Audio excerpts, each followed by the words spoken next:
check the calendar. It's a Friday afternoon. Okay, it's Green Rush. We're live. I'm Jimmy Young, the founder of Pro Cannabis Media. And if you don't know, if you haven't gotten a card for your mother yet, you have less than 48 hours because Mother's Day is Sunday. So welcome to another edition of Green Rush Live. And this particular edition will be all about women in cannabis. And when we talk about women in cannabis, we love to welcome in the woman who runs the Women in Cannabis Expo, Brooke Westlake. Hello, Brooke. Hi, Jimmy. Thanks for having me today. I appreciate co-hosting with you yet again. Here we're going to have an awesome lineup. And just for you guys today, I pull affirmation cards every day. And today my affirmation card said, "We rise by lifting others up." I don't know if you can see this. I love it. Blurry, but there you go. And today we are lifting each other up. We're lifting women up. So thank you for having me co-host with you again. Fantastic. And by the way, as you know, Brooke, you are welcome here at least once a month for the rest of your life, as far as I'm concerned. Okay. I love it. Well, count me in. I'm in. All right. Fair enough. And we're also joined by two others. And I think one of them is well, Mara Gordon from Aunt Zelda's is here. Hi, Mara. How are you? I'm well, thank you. How are you, Jimmy? Thanks for having me. Oh, no, it's always a pleasure. And we also have Chef Mary Adams as well. Chef Mary, where are you from? Originally Atlanta, but I'm a Florida girl. So we are coast to coast. That's what I was going for here. This is what I love about doing these shows, is connecting both coasts. We do it on our new show that follows this live webcast, and we will continue to do it. But in this particular case, because it is a Women in Cannabis show, Brooke, I'm going to allow you to kind of dictate the direction of the questions, and I'll chime in when I think I have something worthwhile to say. Is that fair enough? That sounds totally fair. Okay, you go, girl. Okay, well, I'm so glad that Mara and Chef Mary could join us today. I would love for you guys to each give an introduction, to tell everybody how amazing you are, what it is you do. And I think there's some really good synergies there, because I know, Mara, you have created products that have helped patients, children, and a vast majority of people who are turning to alternative medicine. And Chef Mary, you are using it and cooking with it, and we want to know all the things. So I'm going to step back for a second and let you two ladies answer those two beautiful questions. And here we go. Mara, go ahead. You can go first. Well, I have been working with cannabis-based medicine for well over a decade, about 13 years now. Yes, I have treated thousands and thousands of patients, over 10,000 cancer patients alone. A lot of pediatric, but a lot of, I was working with a gentleman yesterday who's 86. So it's all over the place. Everyone wants to be helped. Everyone's looking for solutions. And that's what drives me. I made, formulations and all to help these patients so that I could collect the data. I'm a process engineer. And so it's all about understanding, looking for patterns, looking for predictability so I can help more patients. And built a software platform. We're working with doctors, and doctors are using it to help to collect this data. And I don't know how to say no to Jimmy and you when you asked me. So here I am on a Friday, normally not doing on a Friday, but I'm happy to be here, and I'm happy to meet Mary. There you go. All right, Chef Mary, how did you get into this, and what's your little cannabis story? I like to say that I've been eating cannabis probably since before we knew we needed to decarb, right? So we would dump the seed tray into the crock pot with spaghetti sauce and throw it in the brownie mix. And sometimes we got high and sometimes we didn't. So since science has become such a big player in cannabis, it really changed my world and changed the world of cannabis as we know it, as far as I can see. I am a classically trained chef. I've been cooking since I was 8, and really moved about 5 years into the healing with food and healing with cannabis and food as a combination. When I moved to Florida, cards were available, and hemp became more available and more well known. And so we were actually able to match cannabinoids and terpene profiles that are in food, along with the protein and cannabinoid and all of those things together. So we make the food more powerful and we make the cannabis more powerful when we put them together. So my initial patient reactions were with Crohn's patients. I started out making, honestly, almond butter for a child who lives in a non-cannabis state, and his mother had no way to continue to afford massive amounts of medicine for him.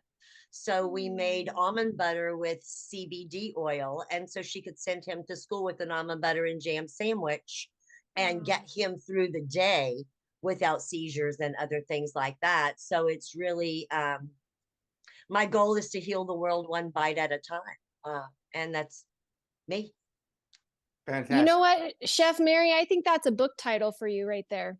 Healing individuals, people, children, one bite at a time. I think that there's your book right there. I love it. I love it. And you know, I haven't met you in person yet, and I haven't met Mara in person yet, but I've been talking to Mara for we're going on almost 4 years. And one of the things that you guys probably both don't know is that the year that I met Mara, we met in, it was like during the pandemic, March of 2020. And my life completely changed that year. I came close to dying in that August. I lost a whole section of colon, lost a lot of weight. And I finally went into a dispensary because I had tried cannabis 20 plus years ago and had a very negative reaction to it, panic attack.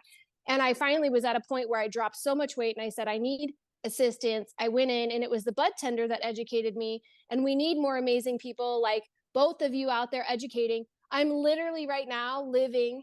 It's so funny how my story has come full circle, but I'm literally living right now because of cannabis, because I was throwing everything up and I couldn't keep food down, and my body was not adjusting to the section that they removed from a volvulus obstruction where I came within 3 hours of dying. So thank you both for what you do. We need to continue to spread the word on this female plant as healers, and I just admire you both. And Nichelle joined us. Thank you for joining us. Hi, Nichelle. You want to introduce yourself and say hello to everybody in the room? Yes, absolutely. Good afternoon, everyone. Happy Mother's Day to all the moms out there. I'm Nichelle Santos, and I'm the founder and CEO of Canna Coverage Insurance.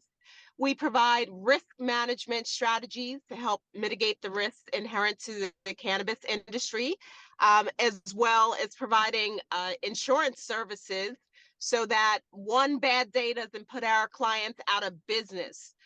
There are many risks out there, whether it's employee theft or external threats, smash and grabs. We have product liability. That's a really big issue.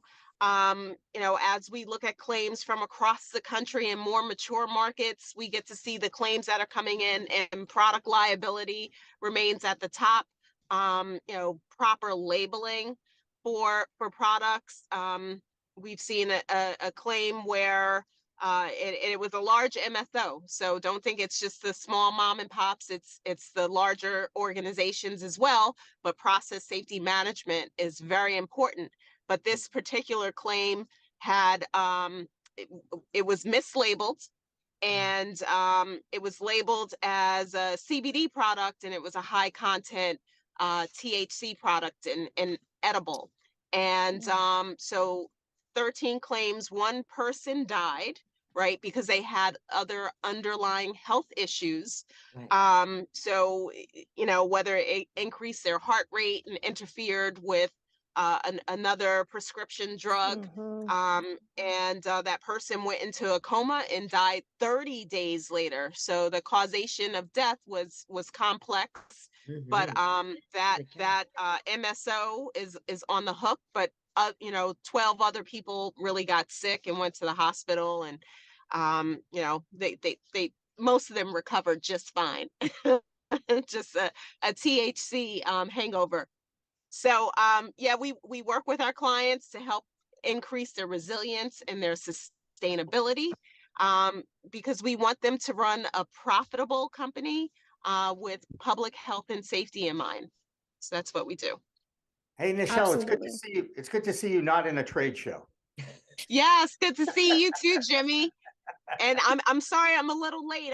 We were getting a policy bound, right? Doing your We had to job. That's find- awesome. Yes, yeah. Nothing wrong. So, Okay, go ahead, Brooke. I'm done. Another one covered. Another one covered and protected. There you go. Go ahead, Brooke. I'm Yeah. sorry. I would love to ask all three of you, and Jimmy, voice your, I'd love your opinion too. I mean, here we are, we're honoring women, we're honoring mothers, and that's fantastic. And the conversation that I think that one of the things that keeps coming up is how to talk to your children. And I have two kids. I have a 13-year-old boy and a 4-year-old boy. Obviously, my 4-year-old has no idea what I do in business and whatnot. My 12-year-old and I have had many conversations about what I do and how it's helping me keep me alive. And he understands that I can ingest it in different ways. And so what are the conversations with your children that have come up, and how have you had those conversations? What's been the most impactful? How do you lead into that discussion when a kid says, I was a dare kid and it was ingrained in my head, it's a drug, it's a drug. And that's also what my son kept saying. And I kept telling him, it's a plant, it's natural medicine. It is helping me in a natural way. So how do you guys do that? And let's start with, we'll go back to Mara, and then Mary, and then Nichelle. And I want to hear how you guys talk to children about cannabis. Well, how I talk to children is a little different than how I talk to my children. My oldest child is 43. I mean, my kids are in fact, my daughter was using cannabis before I was. So, so the conversation, I do have 7 grandchildren though. And the interesting thing is they are all growing up with cannabis just being another medicine in the medicine cabinet. And that's part of the whole conversation is I always say I'm in the healthcare industry. I'm not in the cannabis industry. I love that. Which is very, very different mindset. I'm not in the cannabis industry. I'm not doing SKUs and, all this crap. I am treating patients, getting data, finding out. And as a result of the conversation that I have with children, which I've had a lot. I've had children that their parents were pushing them to use the cannabis because of this. And I had to explain to them that they're not doing drugs. And even, even though drugs, that's a whole nother discussion on whether they're bad or not or how they're used. But I make it very clear that cannabis is not something that you use on your coffee table in your living room in a group. That has nothing to do with taking your medicine. When you're taking medicine and you're using a therapeutic dose to try to treat a disease, it's like I just say, I don't cart out my Synthroid and my heart medicine to the living room and let's all have a party while I take my drugs. Why would I do that with cannabis? And actually, when it's taken medically, it looks like a medicine, it feels like a medicine, it tastes like a medicine, it's not yummy. No disrespect, Mary, I don't believe that medicine should be in edibles. I believe that's fine for the wellness market. I think that's fine for the recreational, but when I'm treating a serious patient, I need to have consistent metabolism results. I need to have it work the same way every single time. Right. And going through that, that's not that there's anything wrong with edibles. It's just not part of the way that I do it. And as a result, I'm not handing them a gummy and saying, here, go take your medicine. And then to be convinced that it's a medicine. So I think that the most important thing is to let them know that, I'm about as normal, well, not normal at all, but I'm about as abnormal for the cannabis world. When I started this, and I'm, this old grandma and, giving medicine to newborn babies and all the things that I've become known for over the years, who's not going to trust a Jewish grandma? I'm not going to, Jimmy's not going to, but yes, I am. Who's that? I'll trust a Jewish. Okay. And isn't it Bubby? Isn't it Bubby? Aren't you a Bubby? Bubby. I'm a Bubby. I'm a Bubby many times over. But I think it's just a matter of having a conversation and treating it like this is cannabidiol, this is cannabigerol, this is the variants. Talk about it in terms of the medicine and not, don't use terms like weed. Don't call it don't use vernacular. And I think that makes an enormous difference in the response. And just let children know that they're doing nothing wrong. They're exercising their human right to help to heal their bodies with a plant that's been here from the beginning of time. And I agree with that so much, because I don't like the word weed. I don't like the word, any of the slang words. And I'm very specific. It's women in cannabis. And I tell people, use the formal language. And I've come down on my son because he's like, mom, and weed. And I said, don't say that. That's not what it is. The correct Yes. term. I said, you sound uneducated. So I agree with that 100%. Thank you. Yeah. Wow. Do I have to change the name of our news show now? It is No, weed. we'll let it fly with you, Jimmy. All right. You're okay. Fair enough. Go ahead, Chef Mary. I think in all things, and especially with children, that honesty is where it really counts, right? Because if you are honest and you sit down and you have a heart-to-heart conversation with a child or with someone that needs educating, right? Because that's what we are educators, right? Food's just my medium that I use to do that. So I would say, to me, the most important thing has always been honest. I don't have any little ones around me, but when I had kids and stepkids around me, I was always very honest. And we ended up having all the neighborhood kids at the table because none of their parents wanted to talk about cannabis or what it was or what it did or even what their experience had been. And so I felt like my mother never talked to me about alcohol. So I felt like it was my obligation to be incredibly honest with this group of 9 to 15-year-olds that were around my kitchen table about my use, why I used it as medicine, what it did for me. And I call it cannabis. In my recipe books, it says cannabis. That's the word I use because that's what it is. I talked to somebody yesterday and they're like, it says cannabis. Is that hemp? Is that what I get at the dispensary? What is that? And I said, yes. All of the above. Well, only, like the Indians say, only the government could cut the bottom off a blanket and sew it on the top and think that made sense, right?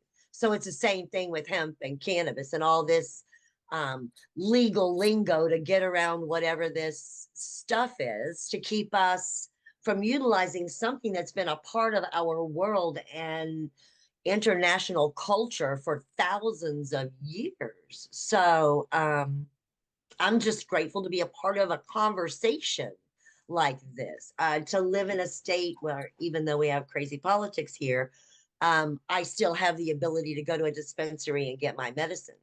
And I think it's real important, like Mara takes advantage of the opportunity with children to talk about it as medicine, because I think that takes some of the stigma away, because there are still communities where it's very, very difficult for mom, grandma, even just people our age to consume cannabis in a public or holistic manner.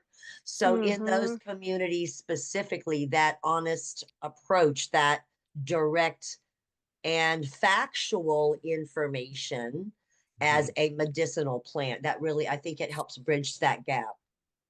Absolutely. I think you're spot on. Absolutely. Both of you guys are very spot on. Nichelle, Pressure's come on. in, Yes. come in hot, girl. I can see you guys now. I got my glasses and I pulled over.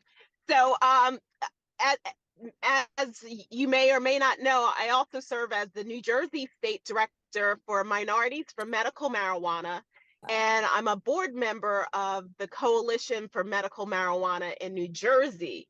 I was very much raised in the generation that this is your brain on drugs. It's a Schedule I drug. It's bad. I was an athlete. I ran track for Rutgers.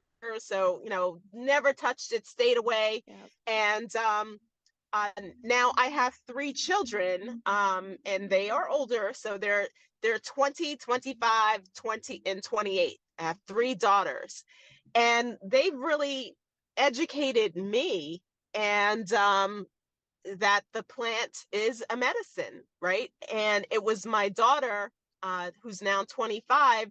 She said she wanted to get her license here in New Jersey. And I said, well, she wants to make edibles. And she took a course with Sarah Trent at Raritan Valley Community College. Yeah. And it was in 2020. So she took the course in the kitchen, while we're making dinner, and And I listened to all the courses and I said, oh my God, who's going to protect that risk? But and that's how I really became involved in the cannabis industry, in addition to local legislators asking about insurance in the industry. And now coming full circle, where we're advocating for medical cannabis to become a covered employee benefit, right? If yes. carriers will pay for prescription drugs like opioids, why wouldn't they cover Right. medical cannabis?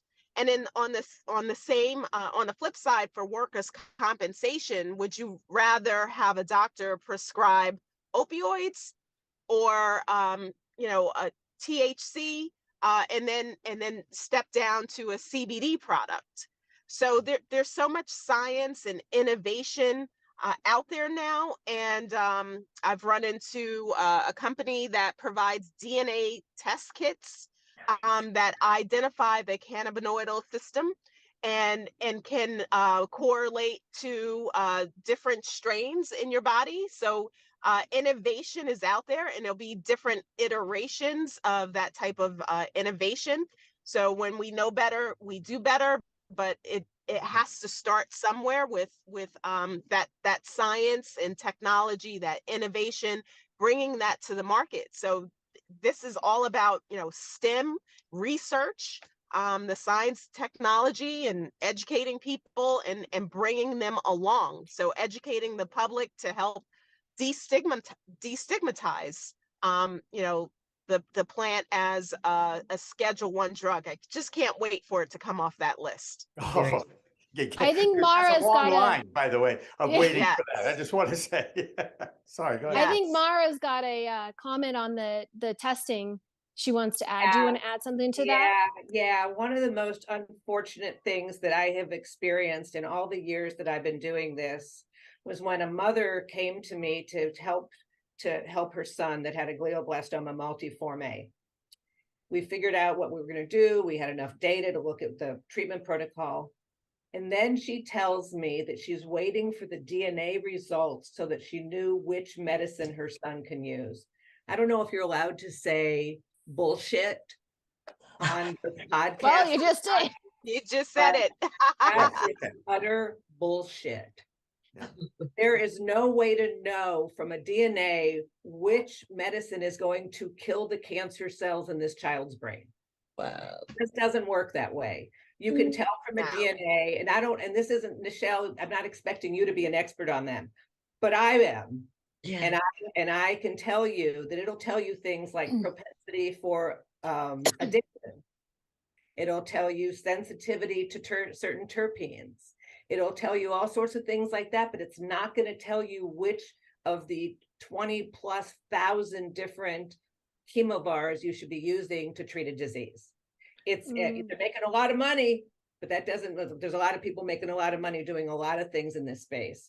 Yes, ma'am. Innovation is fantastic. And at the beginning of any industry, and even though cannabis has been around for 10,000 years, in many ways, it's only the last decade or so that it's really been flourishing, other than just kind of a gray market underground around the country. And as the early money was all on farms and manufacturing, now the money's on data, and the money is going to all these other novel sources of delivery methods like inhalers and things like that. Fantastic. But I think that we need to be really clear that's not the purpose of this webinar, I'm sorry, but we need to be really clear on, just because something's new and has a great flashy thing doesn't necessarily mean it's good. Right. Well, let me respond to that. Let me just respond to that, because there's many qualifying conditions that are impacted by cannabis, but we do have to be careful. I agree with you. We're not stating that cannabis is a cure for specific diseases. It can alleviate symptoms. I got the tail end of Brooke's story here, and her increasing her appetite because you couldn't keep food down, or what your experience is. So I was talking I wanted to be clear. I didn't want you to think that I was stating that these things can cause lead Yeah. to a cure through cannabis. No, So this there's has nothing to qualifying do- conditions. Yeah, yeah. this has And I nothing look to forward do to with the cannabis. day. This is Oh. this is DNA testing. This is not, I mean, I know what cannabis does and what it treats and how it works. I mean, I've kind of got that nailed to as best as probably most people these days. Yeah. The fact that that's not a good diagnostic to then make a prediction moving forward on whether it's going to treat a disease well or not. That's all I was saying. All right, I gotta interrupt here, guys, because we're up against the clock, as they say in the webcast Yep. broadcast world. So I'm going to interject something, and I'm going to thank everybody, and then I'm going to kind of wrap it up. And I'm going to say this: adults, as parents now, have an obligation to learn about this plant medicine before they talk to their children about Yes. it. Don't go on what you learned back 10, 20 years ago, because A, the plant has changed. B, it's still nothing benign compared to that alcohol thing that everyone in our society accepts as part of our society, which to me is, Mara, can I borrow your term? Bullshit. Okay. Anyway, I've got to take a break. I want to thank Nichelle. Great to see you. And Good to see you, Jimmy. I'll see and you in New Brooke York. and- I'll see you in New York, Yes. 1st of June. And Chef Mary, great to meet you. And we're Lovely. another Yes. panel of amazing, amazing people. I don't know if they'll ever compare to Mara Gordon, but we're really happy that she joined us again. And I love the fact that you're always willing to say yes and come on our show. So I really appreciate that. We're going to take a break. It's after 4:20. So if you're out there, we'll just pretend it's 4:20. Enjoy yourself. We'll be back on the other side with 3 more outstanding women in cannabis. Don't go away.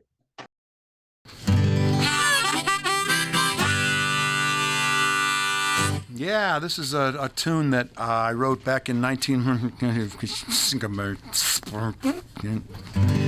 I've forgotten.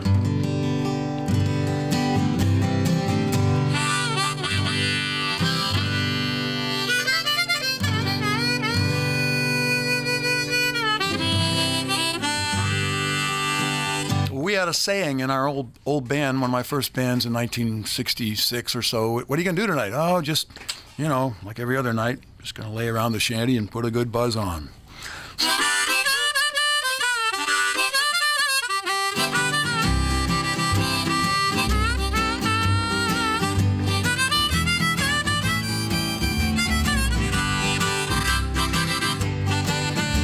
Gonna sit down in the kitchen, fix me something good to eat. Make my head a little high, make the whole day complete. Gonna lay around the shanty, oh mama, and put a good buzz on. Pass it to me, baby, pass it to me slow. We'll take time out to smile a little before you let her go. We're gonna lay around the shanty, oh mama, and put a good buzz on.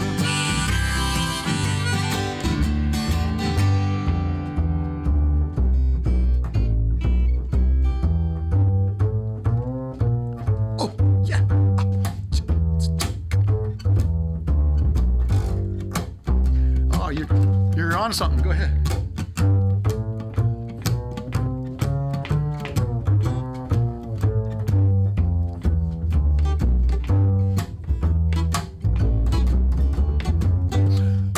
Rick Brodsky, everybody.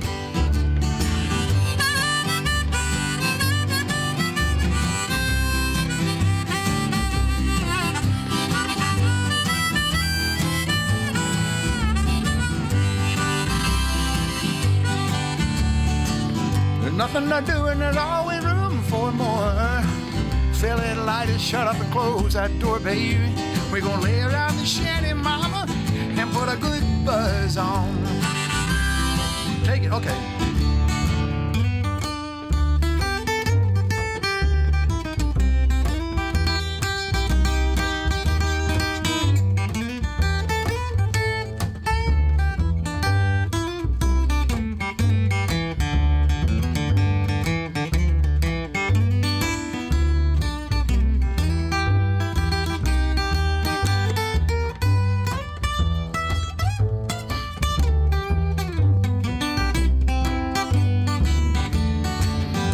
Prohibition never works. It's time to realize it. grows in my backyard. It's time to legalize it. We're gonna lay around the shanty, mama, and put a good buzz on.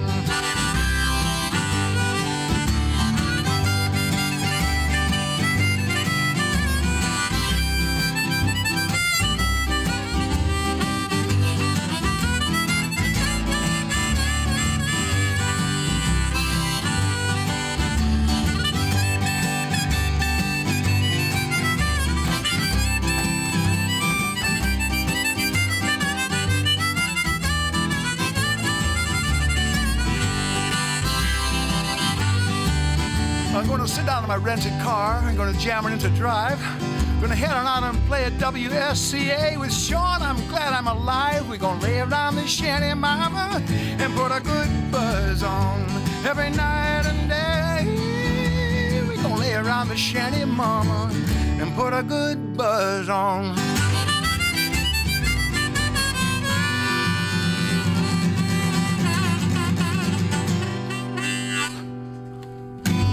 Nice. It's Friday. Thank God. Thank God Jonathan Edwards is joining us live in the WSCA studios. Welcome back, everybody. If you were just with us, you saw our first amazing panel of women. My name is Brooke Westlake. I'm your co-host today. I'm also the founder and owner of Women in Cannabis Expo, and I'm so honored to be a part of Pro Cannabis Media Group with the owner and founder, Jimmy Young. And we are on the races of a Friday, off to our next panel. Again, I said I pulled an affirmation card this morning and it said, "We rise by lifting others up."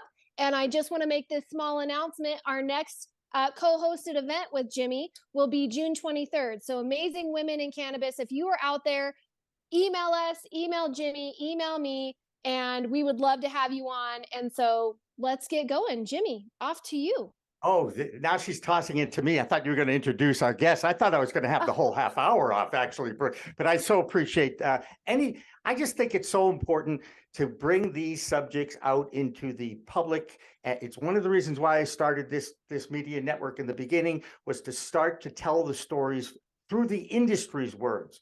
Because again, I saw an embellished headline in the Boston market, TV market, this past week that just made me cringe. It was a accidental dosing of an 8-year-old of a gummy from a school, and that led the news. Now, one of the things that I always say about media is, if you're going to do that story and you're going to tell the story about, okay, the adult made a mistake, they brought the gummy to the school, the kid found it, he took it, he got sick, he went home 4 or 5 hours later. By the way, do you think they kind of mentioned that at the end, right? Mm-hmm. And how about a story that follows that? Like one of the amazing women we just had on, right? Everybody has a cannabis story, and everybody knows somebody who says, cannabis has saved my life, cannabis has changed my life. So with that, let's go to your panelists. Tammy's here, I know that. Hi, Tammy. Hello, good to see you again. Yes, it is good to see you again, too. And I believe... is it Sanck? Go, you tell me how to pronounce your name. How's that? Oh, no problem. I've had this name my entire life, so there's that. My name is Sancken Burgess, Sancken. It sounds like you sank in a boat, past tense, bad grammar. However, it is Sancken. I love that. All right, so Sancken. tell us, Sancken, what it is the Knights of Round Table series is all about. So the Knights of Round Table series, it's really two different facets. You know, I'm a multifaceted consultant, both in the entertainment industry and also in cannabis. I went to Humboldt State University, biology, all that kind of fun thing. And I also am the daughter of a musician. And so my friends and I helped change the laws for what we're doing right now. Back in 2014, I've been working very difficult hours on going to city council meetings and things of that nature. And I saw where the industry was going. And so I created, this powerhouse Knights of the Round Table series. And the premise is character integrity, or who you are when nobody is watching. Always be a Knight of the Round Table. And so I have handpicked from my unique Rolodex, who I think are the best of the best. I don't care how much money you have. If you don't have character integrity when nobody's watching, no soup for you. I love that. That's beautiful. Go ahead, Brooke. Tammy, Tammy P, tell us about TPP services and the award you got from Women in Cannabis last year, and tell us how to pronounce your last name, because you like to go by Tammy P instead of your last name. And so come introduce yourself and tell us all the things. All the things. So I do like to go by Tammy P because my last name is pronounced nothing like it's spelled, and so people always try to church it up. But if you were going to say it phonetically, it would be P-R-E-E-R. So Puyear. Okay. Nothing like it's spelled. Yeah, I can see that. TPP Services is a consulting firm that I started several years ago, and you could see my awards that I got from you, but the cat is in the way, so they are there. But our firm does really everything from soup to nuts. We do sourcing for clients that are in the space, whether it's nutrients, lighting, shelves, PPE, swag, packaging, we do it all. And then we also do all sorts of different consulting services, whether that's compliance, operations, marketing support, paperwork, documents for the governing bodies that oversee our license holders, a little bit of everything, but it certainly keeps things fresh. And then I would be remiss if I didn't mention Marijayne, which is the women's nonprofit that we established here in Missouri that I'm the co-president of with Sarah Glasser. We're an organization to empower women in cannabis and also mentor women who want to get into cannabis. So thanks for letting me pitch that. No, of course. I love it. Yeah, of course. And you're in St. Louis, Missouri, Tammy? I am. So Missouri has been amazing when it comes to the sales of legal cannabis over the first few months of the actual legalization of it. Am I right? Indeed. We even blew away some records for medical. When medical started in 2020, that's when we had our first retail sale. That first retail sale was in October of 2020. And we just crossed the $1 billion mark. We've been in adult use state since February 4th was the day we went live. But we're certainly making a lot of headlines for crazy sales. Do you happen to know a guy named Brandon Jones in Missouri by any chance? Yep. Oh, you do? Yep. Do you know he's our Missouri correspondent for Weed Talk News? No, I didn't know that. But well, now the whole Missouri people, now everybody in Missouri does, which I think is great. Yeah, Missouri's not very big, so most of us know one another. But you smoke a lot of weed, okay? I mean, let's cut to the chase, all right? That is absolutely accurate. That's right. All right, go ahead, Brooke, I'm sorry. Well, ladies, I was asking all the other ladies in the hot seat in panel 1. I would love to ask you all, as mothers, as women in cannabis, how do you have this conversation with children when it comes to cannabis and the stigma that has been surrounded with it? Of course, I mentioned earlier, I have a 13-year-old son and I have a 4-year-old. My 4-year-old doesn't understand any of it, obviously, because he's 4. But my 13-year-old and I have had many conversations on the medical aspect of it. So what are the conversations that you have had? Or if you have not had them yet and you would like to have them in the future, because education is key, what are those conversations to have with children when it comes to cannabis? Let's start with, go ahead. Whoever wants to start. I was just going to say that this is a beautiful question. Thank you for asking this, because people don't ask this a lot in general. And I think it's very important. Before I was in corporate America, I was in the birth world as a student midwife and a birth doula and an herbalist. So I used to harvest dandelions, aka Taraxacum officinale, and make medicine out of it. And so my child knows more about, the birth world and herbs than, most children his age now, almost 15. So he asked, what my partner did at one point in time in kindergarten. And he says, what does he do? I said, well, you know how mama makes medicine out of dandelions? He says, yes. He goes, well, I said, well, that's what he does out of cannabis, which is the genus of a species. Thank you, Linnaeus. Wow, beautiful. So he's and that's grown up in the industry, and he's literally, he's seen every part of it. He understands, from A to E. you know, how we get to isolate, water soluble isolate. He understands that it's medicine. He's seen it made into everything that I have done within the industry, which is pretty much all of it. And That's transportation amazing. and, you know, and then the legality side of it, the lab side of it. And I have just been very honest with him, and he's seen it help people, including my late husband with his stage 4 cancer. Wow. That's beautiful. Yeah. Beautiful. Thank you for asking that question. That was a good one. Yeah. Tammy.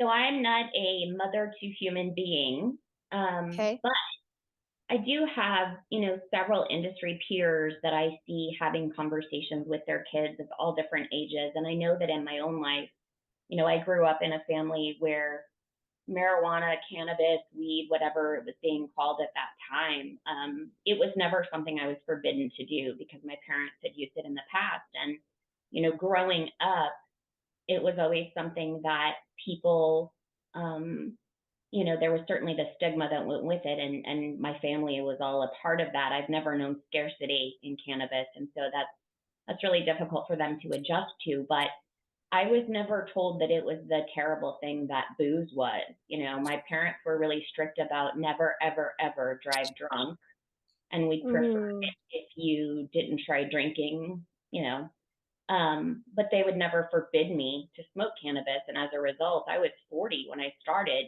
using it. I was, working and investing in the industry before then, but the first time I actually smoked, I was 40. And I did it because I saw all of the great things that I had seen it do for not only people in my family, but other people. And so it was, I think, a lot like what Sancken said. It's making sure that you're honest about it and that you're giving them all the information and not just making it some nebulous, never do this. Because as a teenager in particular, you tell me never to do it, I'm going to get out of here and go do it the minute I get the opportunity, just because it must be incredible.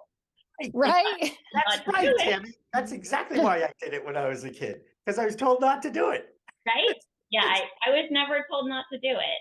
Yeah. But, we, in this day and age, I think we have such access to good information about it. If I were the parent of a human, I think I would do like Sancken does, did. It's, here's what it is, here's what it does, but here's the things that you need to understand about it. And Jimmy, you mentioned the kids eating edibles and all of that, and it's really frustrating, I think, for us to hear all of these governing bodies talking about addiction, like on the hearing for safe banking yesterday. I got so riled up. Oh, you and me both. I know exactly who riled you up too. Yeah, without question. But it's how did Kevin get in there? That's what I'd like to know. I'm guessing this, right? Yeah. But, telling children that this is a terrible thing, I don't think is the answer. And we all have so many regulatory hoops that are in the interest of public health and saving the children. Right. I might be in the minority here, but I think parenting has a lot to do with public health and keeping children out of things that they shouldn't do. I don't really feel like that should be a responsibility that falls on the industry excessively. I'm all about putting a warning label on. I'm fine with child-resistant packaging, but once you have it, that's your responsibility, in my opinion. Agreed. It's, and, it's so Tammy, true. What you said too really falls into, the project of the Knights of the Round Table. I mean, you can see my Augusta national flag in the back. We're an old Augusta family, being from Georgia, and having a very Southern family. And, having to really work hard to be up on my facts and education and to be able to speak proper when it comes to what I have coming, the words out of my mouth. And being able to take that to the table and help educate people, such as what y'all are doing as well, in a different way to really choose people. I mean, there's so many things that this plant is make a bridge for in some way, shape, or form, whether it be for flooring, the first hempwood company in the world, Aaron Rodell and Greg Wilson, or, whether it be for, clothing that's, very well known, or, you know, whether it be for a table, or there's so many other things other than getting high. Right. That's plant medicine. And I say that again, it's plant medicine. You're right. Paint insulation. Provides and gifts. You're right. To all. Paint insulation. I mean, even down to the lignin of blues. Yep. Hey, I gotta interject a question here, because I think this will also be. I gotta interject a question here, because I think this will also be. That is really. We have some echoing. Yeah, that was really weird. We have some echoing. Yeah, we've never had that before. Did you hear what I said? Yes, we did. Yeah, you're breaking up a little bit, but yes, we Are did we back? hear you. Yes. Yeah, you're breaking up a little bit, but yes. Am I back now? Am I clear? Yeah, we're back. Okay, I was just saying that, you know, there's so much more that this plant medicine, and I repeat myself, sorry, everybody. Plant medicine does, you know, allow and allocate for the world. I mean, we have hempcrete coming in. People are working with that nonstop. We have the first hempwood company in the world, Aaron Waddell and Greg Wilson, and their team crushing it over there out of Kentucky and Colorado. And I mean, there's so many other variations. You know, for example, with hempwood, no VOC, like no VOC. I mean, if I was a mother, since we're talking about mothers, and I had a new baby crawling on the floor, would you rather have fumes coming up into their nostrils, or would you rather have something made out of hemp? And so here's the question for everybody. If we are comfortable talking about our kids about cannabis, why is it that parents keep their own use of it from their children? And I know a lot of people that do that. They don't want to partake in front of their children. They think they're setting a bad example, but they have no problem, you know, having a beer, having a glass of wine, having a lemon drop, or whatever floats your boat on the alcohol side. And I don't know how we're going to end up getting to that normalization of an acceptance of the fact that this plant medicine is here now to stay. Now that it's legal in 22 states, it's not going anywhere. Okay. And it's slowly, in Cannabis Standard Time, moving in the Washington, D.C. area. So Brooke, I'm gonna ask you, because I know Yes. you keep your use of cannabis from your children. So there's three things here. This is a fantastic question. And I think the first response is, we're not going to get there overnight. The propaganda that went around cannabis to make the negative stigma was built over decades and decades and decades. And it's on a schedule, one, you know, drug that we're trying to get off. It's still federally illegal. So we have that aspect. Number two, my stepdad used cannabis for 60, 70 plus years. He passed away last July. I had no idea that he used cannabis until I went into the industry, and he thought it was so fabulous. And what we did on Father's Day last year, a month and a half before he passed away, him, me, and my mother all smoked a joint together for the first time. And you know, a friend of mine made a comment, "Oh, you guys all sat around and did drugs." And I said, "No, it's a natural plant, and that's a misconception." Now, my son does know that I use cannabis. I don't use it actively in front of him because I do have 50-50 custody with my ex-husband. And throughout our divorce, he kept pumping motion after motion and paperwork that she's in the cannabis space and she uses cannabis. And my attorneys were like, yes, she does. And she has a medical card and there's no big deal. And the judges, because it's legal in Nevada, said, we don't care, we don't care, we don't care. He also fake dialed CPS on me.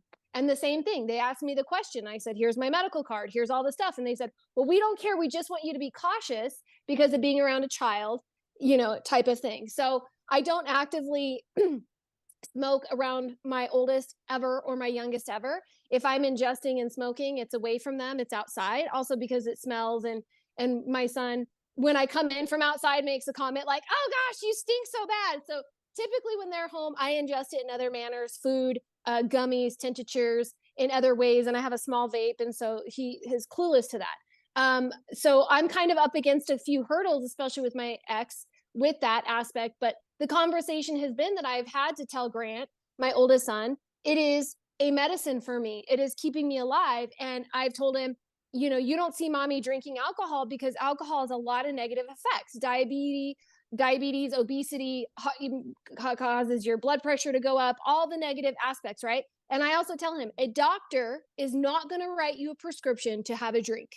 A doctor can write you a prescription to go buy some cannabis to help you medically. And so I've really had to ingrain that in him, but also it comes from the aspect of, it's been so negatively impacted. It's not going to happen overnight that all of a sudden the sky lifts in media. I mean, you can't even promote it on TV, right? So you can have commercials for alcohol, commercials for beer, but we're not even there yet in the media world. So we're still battling that hurdle. And I think that we're still another decade, 15 years away before we start to see more normalcy. And maybe we have commercials where people, you see them going into a dispensary and buying a joint or, you know, whatever they're purchasing for their use of medicine or adult use. Yeah. Well, I can see us making some progress. And I think there's tiny little indicators that show us there's progress.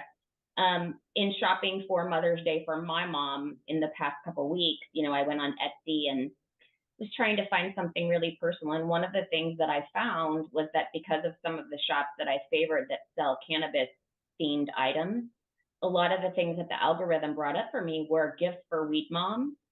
And so there were lots of t-shirts that say there are worse things a mother can do than smoke weed, or weed moms aren't bad moms. There was a lot of that. And so, you know, those are sort of those teeny tiny little things that I feel like we have to tuck in our pocket and feel like we're getting there, or we're making progress, or we're doing something. But I also think a lot of it has to do with the age of your children. You know, as a teenager, had I been a consumer back then, I wouldn't have done it in front of my parents. I don't think I would have thought it was weird that they did. But now that I'm an adult and in the industry, being able to educate my parents and my family about all of the great things that they didn't know, you know, from being lifelong consumers that we now know, especially being industry people, is an incredible bonding experience, I think. I think I love that. Very, very important.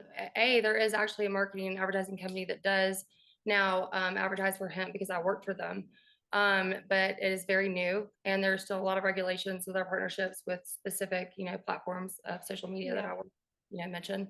In addition to that, as a birth doula and a student midwife for so many years, I would like to think of it as like you give a woman an epidural, 10 women, 10 different women an epidural, you got 10. 7 of them crush it, do great. It's great for their chemistry. It's great for their, you know, the way that their DNA was built. And then we have 1 that it goes up to their brain on accident for some weird reason. And then we have 1 that it doesn't work for. And then we have 1 that flatlines because her blood pressure goes wonky. Now, nobody says anything about epidural. And so, yeah. And that's really scary when you have a woman, you know, whatever. So, I mean, you know, back to the marketing advertising side of things. So you have to think about the person's chemistry. I am probably one of the only people that I know in cannabis who really does not smoke weed. I think maybe 5 or 6 times a year. It has the opposite effect on me. I have insomnia. My chemistry is not built that way. In addition to that, and you know, you have to take it case by case. It's no different than immunizations. It's no different than Adderall or Tylenol or you know, something that, you know, Percocet when you're breastfeeding, if you had surgery or, you know, whatever. It is really case by case. And if you want to group it into a lump sum, we're going backwards. It's the same thing with the marketing and advertising on Etsy. Bad moms don't, those words are negative connotations. Why do we even have that? Like, I mean, it's not even necessary to support, you know, not to not support. I want to support everybody trying to do cool things, character integrity. Yeah, you're invited to the potluck. However, I think it comes from a fear-based, and it comes from a generalization. And, you know, that's what we're on here for. And that's what we're all doing in our industry, is to educate people. And I just wish there was a better word for educate, inform, have them, am I allowed to say ASS on here? Have them pull their heads out of their asses? I don't know.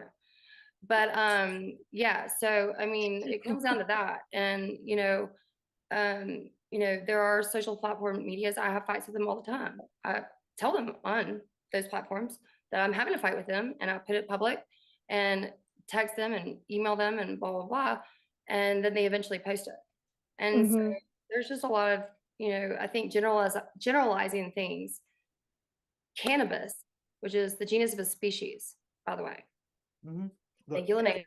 If anything, the fact that it impacts every human differently It has a lot to do with the fact that it was put on this earth to work with each individual's endocannabinoid system, which we know are the neurotransmitters and that control our emotions and our immune system and all that. So everybody's going to have a different experience with the same Yes. strain. Let's say we have three. Let's say all of us. Let's say you've got you rolled your ankle, Jimmy.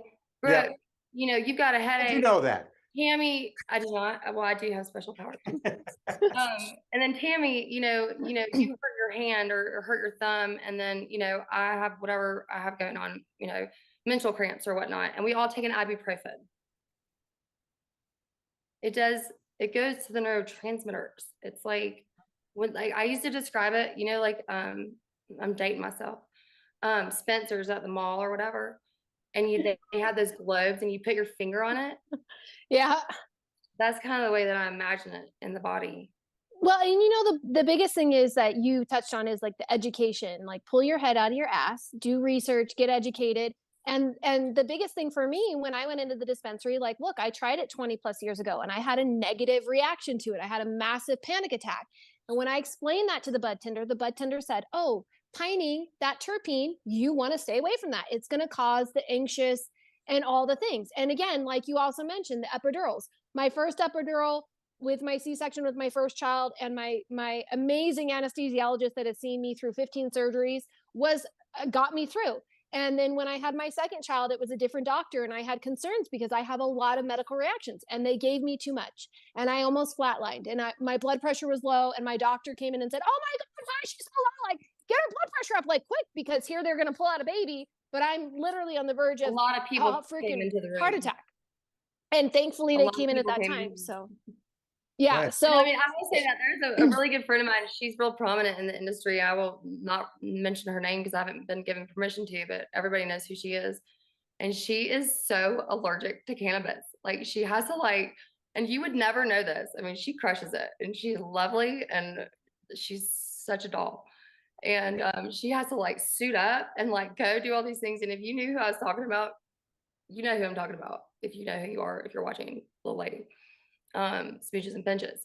However, you would never know in the promos and what she goes through to try and help educate the public and promote on products that she believes in, and she's allergic. we had a gal our first year at our expo, and we did a calendar, and we were out in cannabis in the fields and doing ganja garden goddess pictures, and they were beautiful, and she was breaking out rashes everywhere, and she didn't tell us that. She was just like, yep, I'm down for the photo shoot, and then went over and I was like, what's going on? And she's like, oh, I'm allergic. And I'm like, oh my gosh, we have to get you out of here, get you a Benadryl. It was very concerning, but her passion for the plant, her passion for CBD was so prominent that it outweighed her having a reaction, and she wanted to be there fully in her heart, And I guess to circle back to your question, maybe we should have all of our children watch this. Yeah, I agree. absolutely. I think the more they get exposed to it in a normal way, the less it'll be taboo. And even, like I said, they are going to grow up with it being legal around them as a medical product or as and I don't that's another word we haven't even talked about, but we will, because it is a theme on a lot of our half hours that we do here. Is I don't like the word recreational, because you don't use Robitussin recreationally. You use it when you have a cough. You use Tylenol when you have a headache.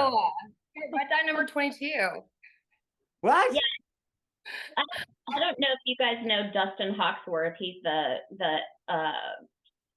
incredible person in the industry that most people know, but he does Fat Nuts magazine. And he has a phrase that he uses all the time that really resonates with me, just because of the people that I know that are cannabis consumers. He always says, every kind of cannabis consumption is therapeutic. And I think that's the perfect way to phrase it, because whether you're doing it because you have a headache, or because your leg hurts, or because you're having a panic attack, or because you can't sleep, or maybe you're just not comfortable as yourself and you want to feel a little bit more like you own yourself. Some people would call that recreational or adult use, but it's therapeutic. I would add to that though, Tammy. I would add to that What did you say? Every ingestion of cannabis is therapeutic. And then for Every kind of cannabis consumption is therapeutic. I wrote it down. I love it. unless it doesn't work for you. Yeah, I think that's great. Okay. Well, Hey. that was great. We're going to wrap up. Go ahead, Jimmy. Go No, ahead. Brooke, I love the fact that you knew it was the top of the hour and you were I- ready to go to a break. I looked over and I was going to say, I think that concludes our amazing panel 2 discussion for women women's. and Mother's Day with Pro Cannabis Media Group and these 2 amazing leaders and women in the industry. And I thank you both for being here. Keep continuing to do what you do. We are going to head into our next commercial break before we bring in our next panel. Thank you, Happy Tammy.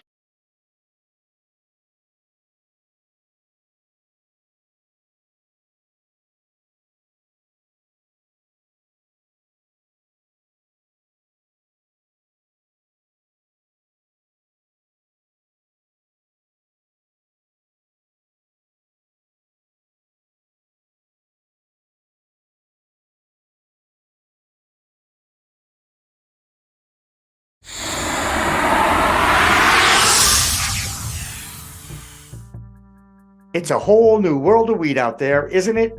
Everyone is learning new ways to titrate, ingest, consume, imbibe, and engage with this plant medicine we call cannabis. Hi, I'm Jimmy Young, the founder of Pro Cannabis Media and the host of In the Weeds, and once in a while, the really live business cannabis talk show we call Green Rush on Friday afternoons from 4 p.m. to 6 p.m. Eastern. I've been a medical patient in Massachusetts for almost 10 years now. I remember my first trip to a dispensary just outside of Boston, and I told the bud tender I didn't want to smoke it anymore. So I tried edibles, then tinctures, then vaping, and now if I'm going to smoke, I only use the Weedgets filtration system. What? The Weedgets.com, Weedgets, that's weed, W-E-E-D, G-E-T-S.com, is where you'll find the planet's coolest product. Both cool the smoke from 1300 degrees to just 90 into your lungs. Plus, the maze pipe and pre-roll filters get rid of all the gunk that you just don't want in your lungs if you can help it. Add in the code of PCMTV and you get 15% off. So just go to Weedgets.com and check out the best way to enjoy a cooler smoke with less coughing and hacking and more peace of mind. All that resin and tar is collected in the polyurethane filters that are easy to clean with soap, water, and a few Q-tips. Your lungs will thank you, and so will I.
Special edition of Green Rush Live, our regularly scheduled business of cannabis talk show that we do every Friday here at Pro Cannabis Media. I'm Jimmy Young, the founder of Pro Cannabis Media, and I'm so happy to have alongside my guest host for our special Mother's Day edition of Green Rush Live, the Women in Cannabis Expo person herself. It's Brooke Westlake. Hi, Brooke. Why don't you introduce an amazing panel that you put together again?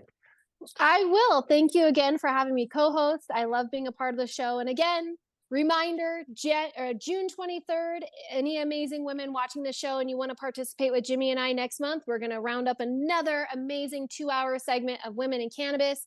And we're heading into our third panel discussion, affirmation card today. We rise by lifting others up. That was the card I pulled.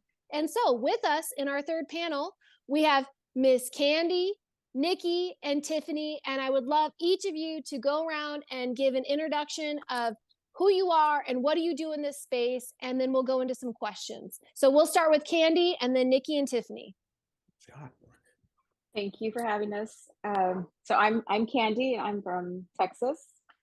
And what has me in the space is Cannabis saved my life. And I shared my story and Courage in Cannabis, book 1. And we're about to release book 2 with some extravagant stories, very inspirational. And Nikki Lawley is one of our authors in book 2 as well. Cool. So I'm a beautiful. groupie. I'm a Nikki Lawley groupie. She's You guys are amazing. classic. You guys are classic. And there's a story behind of how Nikki and I met. And There always is, by friends. the way. So my Go name is ahead. Nikki Lawley, and I'm a patient cannabis advocate. Cannabis also saved my life from a traumatic brain injury. And about 6 years ago, everything changed in just a second. And so being a victim of the war on drugs, as far as, the whole brainwashing goes, I never thought cannabis was medicine. I just thought of it as lazy stoner stigma. And I'm here to talk about why it's not. Right. Absolutely. Fantastic. Miss Tiffany. Hello, hello, hello. I am the Marijayne Maven. That's what I'm most commonly known as. My brand is the Marijayne Maven cannabis lifestyle, wellness, and education brands. It is multifaceted, so I provide brand education as far as different cannabis companies. I also do education for women.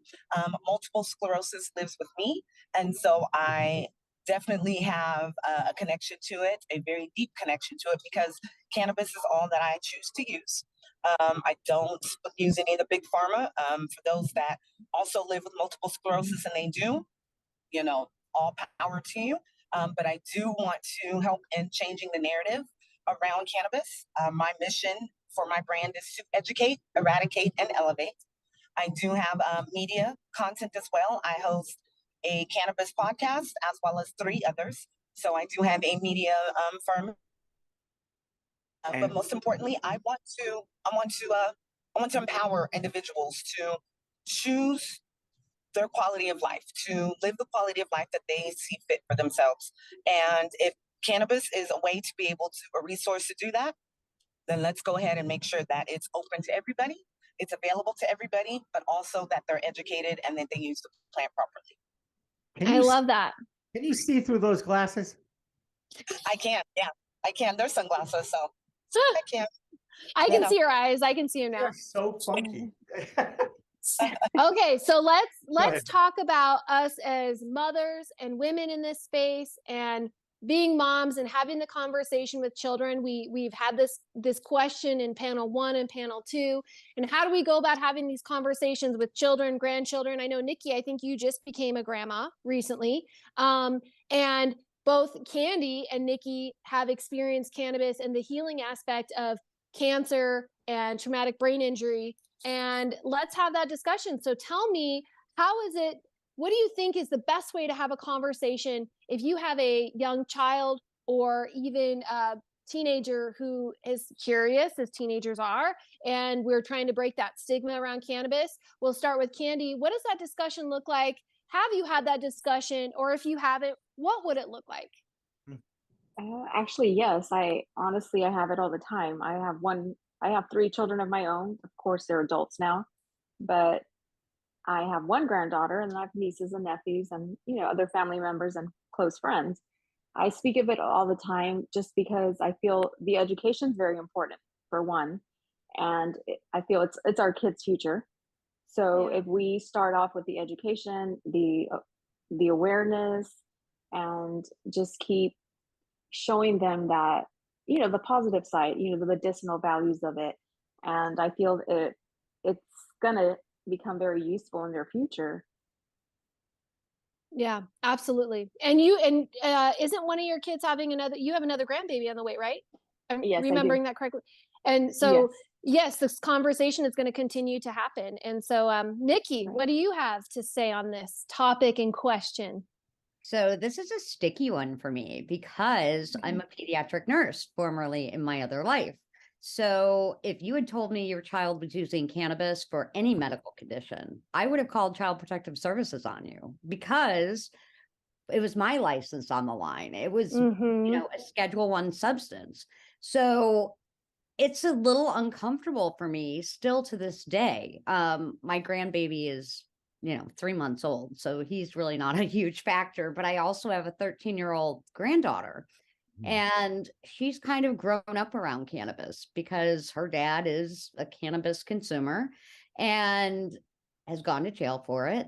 And so Taylor became indoctrinated to cannabis in a very unhealthy way. And so for me, how do we normalize this conversation? I mean, I don't smoke cigarettes, but if I did smoke cigarettes, I wouldn't be doing that in front of my child. The same for me. I don't smoke cannabis in front of Taylor or in front of children. I feel very uncomfortable in public smoking my cannabis, like on the streets of New York City, even though we're allowed to. It's a thing for me. How do we normalize it in a way that I don't feel uncomfortable? I mean, that's probably the biggest thing is me getting over my fear. So my experience is sort of different, but it doesn't make it right or wrong. We all have different stories and we all have different experiences. And so, yes, we have to normalize the conversation, but we have to do it safely. Yeah. I love everything you said. I feel it. I have lived that life. I felt that deeply. I was a DARE kid. So yes. And then for me to go into cannabis, my background was I was in healthcare for 20 years. So if you would have asked me 10 years ago if I'd be in cannabis, I would have laughed you out of a room. If you would have asked me that I'd be using it to medically keep me alive, I'd have been like, no, you are crazy. If you would have asked me that I would have conversations with my oldest son about what mommy does for a living or to medicate, same thing. So I feel that 100%. Miss Tiffany. Yes. I want to say congratulations on the new babies. That the grandchildren. My 25-year-old don't even do it, not even close to it, because I don't want to come up with an alternative name for grandma. And that's where I'm at right now. But I have a 25-year-old. I have 3 boys, so 25, 14, and 11. My oldest child grew up around it. His grandfather was a cultivator, and they were the type that would, roll a joint, and he would have to go out of the room. But it was definitely something that he saw right in front of him. Now, with my children, I took a different response or a different approach. So my 14 and 11-year-old, they know that it's medicine. When my husband and I are medicating, and if they happen to come to the door, the bedroom door, we say we're medicating, and they know to say okay and walk right away. They understand that I utilize it for multiple sclerosis, but they also understand we're very honest. I feel like you cannot lie to children because that's the the catalyst to them going and trying everything and listening to their friends and making mistakes, which we've all done. But I also feel that when you're very honest with them, they're going to come back and talk to you about things prior to them going and speaking to their friends, which is what they do. I can't tell you how many times both of my children come home and say, oh, well, there's a group of kids who had edibles at school today, which is happening. Unfortunately, a little more frequent than it should. It shouldn't happen at all, but it is happening. My husband is a math teacher, a high school math teacher. So he teaches at the school where my oldest child goes. And then my youngest son attends a junior high school, which is on the same campus. And it's probably happened this school year 4 times. The most serious time, they had to have a child be taken away in an ambulance and to the hospital. So they are getting a experience and a firsthand experience from learning from us, but then they're also seeing the downside of it by seeing their classmates, take advantage of it and utilize it when they shouldn't be. But like I said, I feel that being honest is the best approach.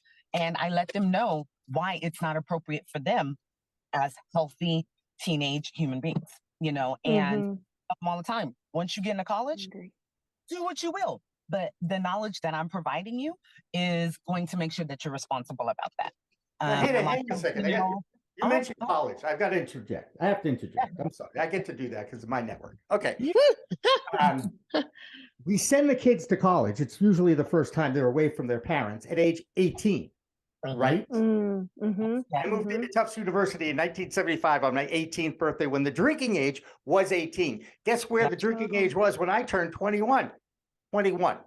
Okay. My point about this is we can't expect that 18, 19, and 20-year-olds at college are not going to partake in cannabis. Right. That's when most people in the 60s and 70s learned how to use it and got introduced to it. So once again, the laws that are in place, it still comes down to educating the public. And I'm going to go back to the parents' responsibilities. We have a problem with guns in this country. It's part of our culture, right? And how many horrible stories have we seen this year alone? Young people getting into their parents' guns, taking them someplace and using them on other people, okay?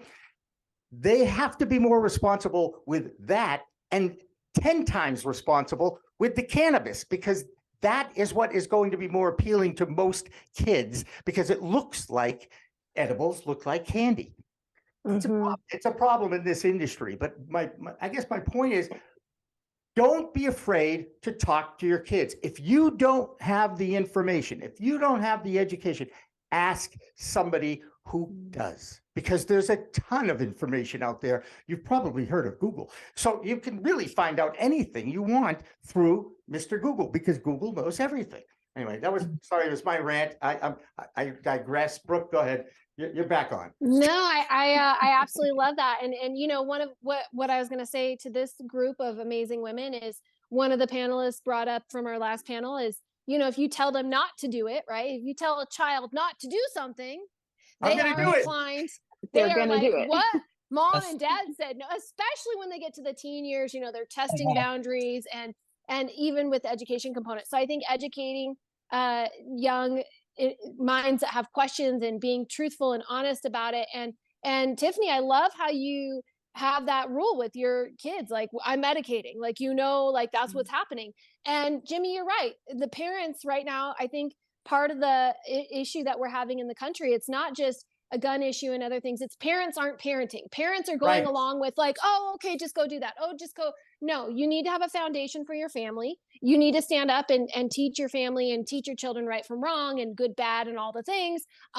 Because I can speak firsthand on the Tennessee part, that I know that the mother did not stop that person when they left the house and had a bag of guns, but the mother didn't know she had a bag of guns, but she didn't want to have a fight. So we have to speak to our children. And this is just as important as talking to them about medicine, cannabis. And so on that note, I would like to ask each of you, as women in cannabis, I think we've heard a little bit from each of you on the different struggles.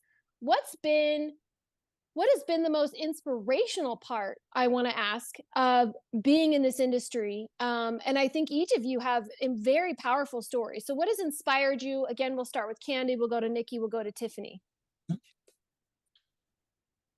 So what's inspired me the most is being able to get all pharmaceuticals and go all natural. Of course, I still take my thyroid medication, but being able to live a better quality of life on medicinal cannabis, and just to continue educating as I've grown my own personal journey. And I feel like that's, our future.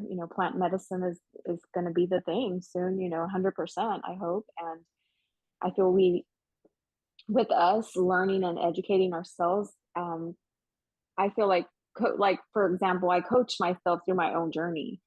I pursued my knowledge and so forth to grow what I believed in myself and saw a big difference.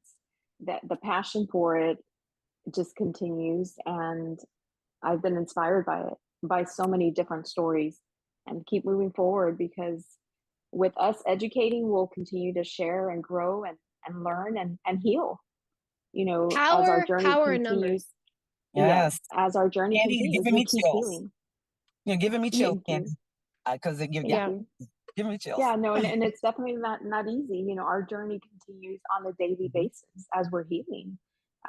But being off 18 pharmaceuticals to one medication and no morphine pump, you know, I wish that, you know, society would see the difference, you know, on not only myself, but our bills, you know, our insurance bills, you know, tremendous difference, you know, from probably over 200,000 a year in my medical bills previously.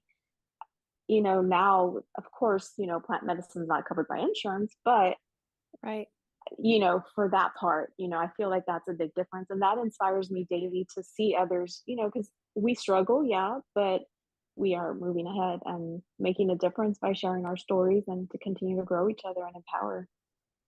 And you know what I want to add to that is that our first group did talk about that, having it being covered by insurance. And I think, you know, I'd never really thought of that aspect, and that is spot on. I want to say now that that's come up twice, the universe is pushing that in my head for some reason. So thank you for reminding me of that, because you're right. It's not covered by insurance. I mean, obviously, if you have a medical card, like in the state of Nevada, you get a tax break, and that's great. But then also, if you have a medical card in some states, if you do own a firearm, you can't have it. So there's all these mixed conundrums of different things. But absolutely, insurance coverage, and like I said earlier, a doctor he or she is not gonna write you a prescription for alcohol, but they can write you a prescription for cannabis. So why isn't that covered? So Nikki, you're in the hot seat. Okay, so Nikki is the inspiration. Crystal clear. What's inspired me is the plant saved my life. I was ready to take my life, and literally at the very last second, a billboard came driving by advertising, get your medical marijuana card. It happened to be in Nevada. I was on vacation today, and never would I have ever thought I would be, you know, repeating your exact sentiment earlier, Brooke. You know, if you would have told me I'd be in the industry now or part of this, I would have said, yeah, whatever you guys are smoking, you enjoy that, because I was so not pro pot. What inspires me the most is I'm changing hearts, minds, and lives every single day by just sharing my story. And I'm nobody special. We all have powerful journeys. But at the end of the day, if we don't talk about them, people don't know them. And at the end of the day, mainstream media needs to hear these stories. They need to pick this up. I am ready for 60 Minutes, friends. Let's get on that and let's make a difference, because quality of life is everything. And this plant gave me a quality of life. Wow. And you're right. And you know how we do that, Nikki? All of us in this room, all panel 1, all panel 2, all panel 3, women in cannabis, we keep knocking on their doors saying, you need to cover stories on this. You need to hear what people are saying, what they're experiencing, the power in numbers. Let's keep emailing them, telling them they need to talk to us. Miss Tiffany. Yes, I mean, you guys are just speaking to my soul. I have the craziest amount of, you know, just goosebumps. I'm doing, like you can see it, but it is very true. I'm going to piggyback on the beautiful women before me. It's a journey. It's part of my journey. I was in corporate sales for way too many years. And I was good and I made my money and whatnot, but I was unhappy. I was unfulfilled. And I say this, and I will always say this as part of my journey and telling my story. The Alchemist, I read that book and I felt like somebody was writing the words on the pages for me. It let me know that I needed to live not only in my passion, but in my purpose. And I've always said that I feel like when I leave this earth, I am supposed to, my purpose is to leave footprints of significance in the lives of others in a positive way. And when I decided to leave corporate, I just jumped right into cannabis. I knew that that's where I needed to be. And I have, like I said, a story to tell. It has changed my life tremendously. It's changed my way of thinking. It's changed my sense of, I'm an Aries, so I thought I'm in control of everything and I'm going to control everything. And then the universe was like, girl, sit down. No, you're not. Let me show you how we're going to work together to make this work and to make you who you know you're supposed to be. It is so fulfilling and rewarding for me to educate, eradicate, and elevate, because once we provide that education, then we're going to be able to eradicate the reefer madness, narrative. We're going to be able to, alleviate the parents or mothers aren't good mothers if they smoke. Please, my mama magic comes out in just exponentially when I smoke, okay, or when I medicate. But once we're able to do all that, then we're going to be able to elevate our lives the way that we see fit. Everybody has a quality of life. Everybody has a idea of what their life is going to be. And why not have that happen? And cannabis is a way to do that for your health. Career-wise, it works within your relationships. I mean, I say all the time, if we could wake up every morning, much like Disneyland, like pumps all the good smells into the air of Disneyland, wake up every morning and there's a big puff, of cannabis smoke that covers this earth. We will be in a much better position as a society. And my husband, he's laughing. He goes, there goes your hippie inside of me. But I truly believe in that, because I know the power that it's done for me. And I continually have the messages from the universe saying, you're on the right track. I will say that, Brooke, you are part of my journey, and I've thanked you for this before, and I will continue to do so as long as we have a relationship and you continue to provide an opportunity for me to get my story out and the platform. That's so very well needed. And Jimmy, you as well. Thank you so much for having us on to be able to not only say, oh well, mothers, you're the reason and the cause for us to be here, but you're also saying, let's tap into that power of being a goddess and being a woman and utilizing cannabis and how that all works together.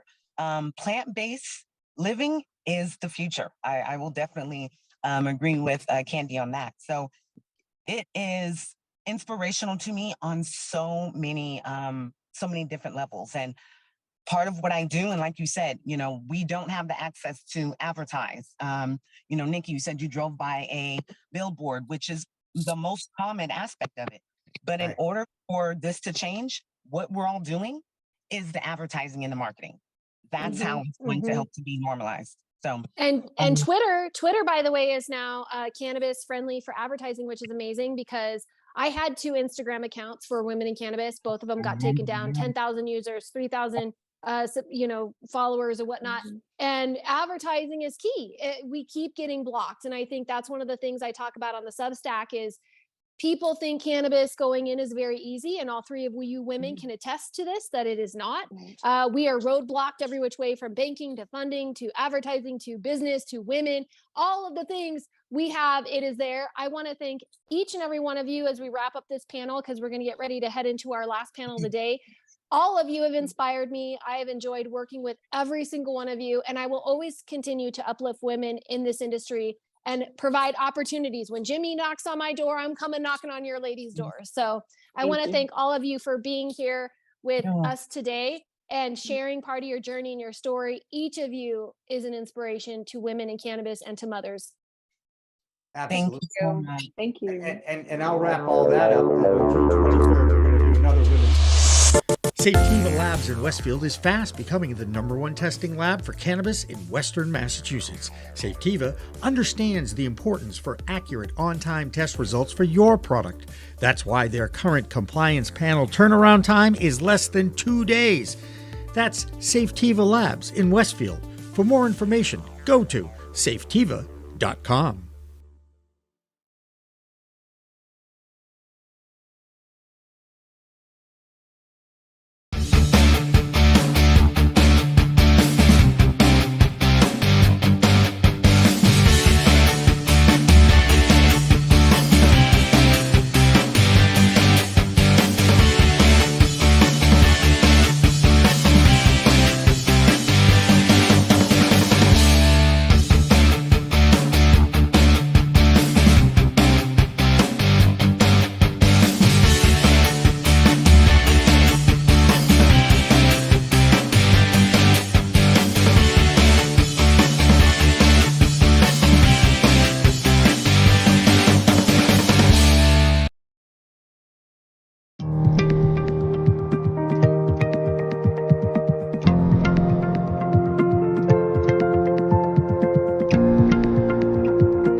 It's a whole new world of weed out there, isn't it? Everyone is learning new ways to titrate, ingest, consume, imbibe, and engage with this plant medicine we call cannabis. Hi, I'm Jimmy Young, the founder of Pro Cannabis Media and the host of In the Weeds, and once in a while, the really live business cannabis talk show we call Green Rush on Friday afternoons from 4 p.m. to 6 p.m. Eastern. I've been a medical patient in Massachusetts for almost 10 years now. I remember my first trip to a dispensary just outside of Boston, and I told the bud tender I didn't want to smoke it anymore. So I tried edibles, then tinctures, then vaping, and now if I'm going to smoke, I only use the Weegets filtration system. What? The Weegets.com, Weegets, that's weed, W-E-E-D, G-E-T-S.com, is where you'll find the planet's coolest product. Both cool the smoke from 1300 degrees to just 90 into your lungs. Plus, the maze pipe and pre-roll filters get rid of all the gunk that you just don't want in your lungs if you can help it. Add in the code of PCMTV and you get 15% off. So just go to Weegets.com and check out the best way to enjoy a cooler smoke with less coughing and hacking and more peace of mind. All that resin and tar is collected in the polyurethane filters that are easy to clean with soap, water, and a few Q-tips. Your lungs will thank you, and so will I.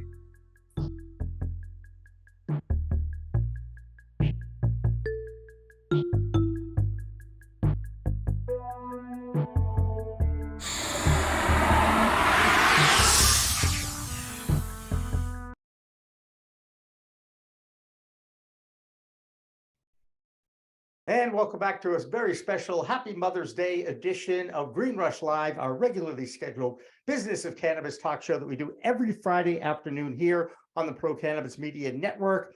And I'm Jimmy Young, the founder of Pro Cannabis Media, and I love the fact that I have a great guest host on all these women in cannabis shows. Her name's Brooke Westlake. She's from the Women in Cannabis Expo. And I got to tell you, I'm going to go out here. She booked every one of these guests that have been on our air, on our show today. And that is a huge help to me. So I thank Brooke in public, on record, and you're welcome anytime. And again, June 23rd will be the next time.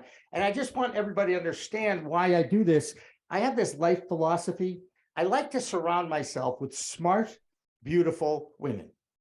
And the last 2 hours have been great because they're all smart, they're all beautiful, and we're talking about cannabis. I'm going to get away from using the word weed as much as I possibly can because I learned that lesson earlier. But let's welcome in our last guest of the day, Rachelle Scheel from Torian Consulting Group. Where are you, Rachelle? I am in Las Vegas, Nevada. One of my favorite towns. And no, seriously, I have two dear friends that live there, and one's an artist named Neil Portnoy. I'll give him a plug. idrawpeople.com.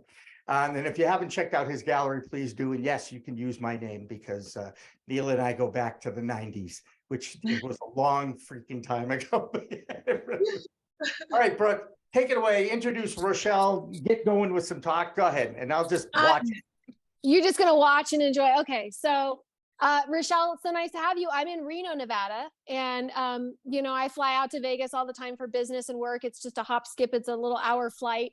But I will say this, Northern Nevada and Southern Nevada are so different.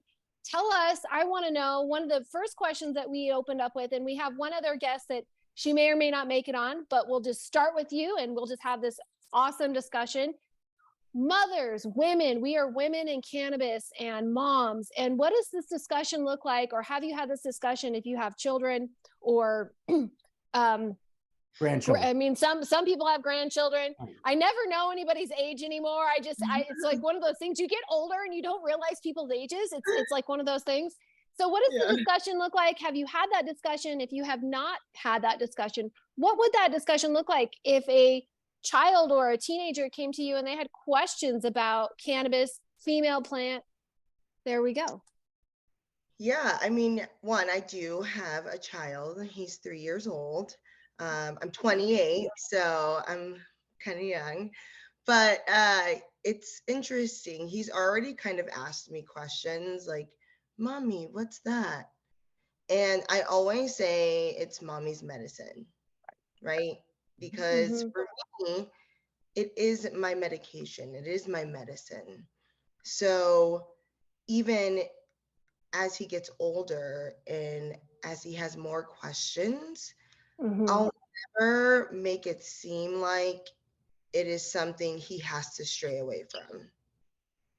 I absolutely love that. And I have a 4-year-old. You look beautiful. I'm a lot older. I'm older than I appear. And I'm older than both of you. All right. So let's not talk about age. All right. Okay, How about well, freaking Medicare and Social Security? All right.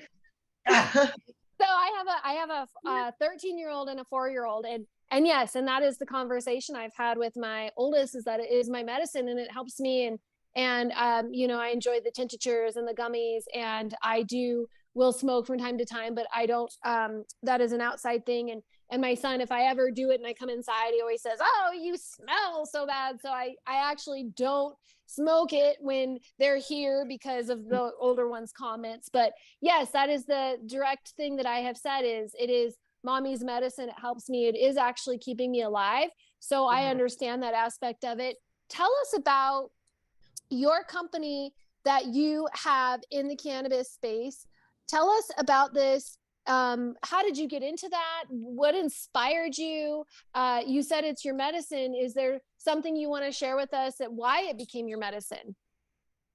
So it became my medicine because for me, one, I take a lot of medication, like pills. And so with having depression and ADHD, and anxiety, some of the medication that you take, it makes you nauseous and it makes you not want to eat. Yeah. And so I'm tiny. I'm like 5'3.5" on a good day. And right. And I should be, well, normally I'm around like 125, 130 because I'm an athletic build. But when I was starting to take these medications, I realized that I just wasn't eating as much. And like I would do my food and then I would just be like, no, I don't want this. So I saw myself and I could feel myself and my energy just like deplete, right? Especially when I would go to like wrestling practice and everything. So I felt like I needed something that was going to help me feel like I have more energy and make me want to eat. Yeah. And I can agree with that. I mean, I was sharing, some people know part of my journey. I almost passed away in 2020. I also had launched my cannabis businesses the same year.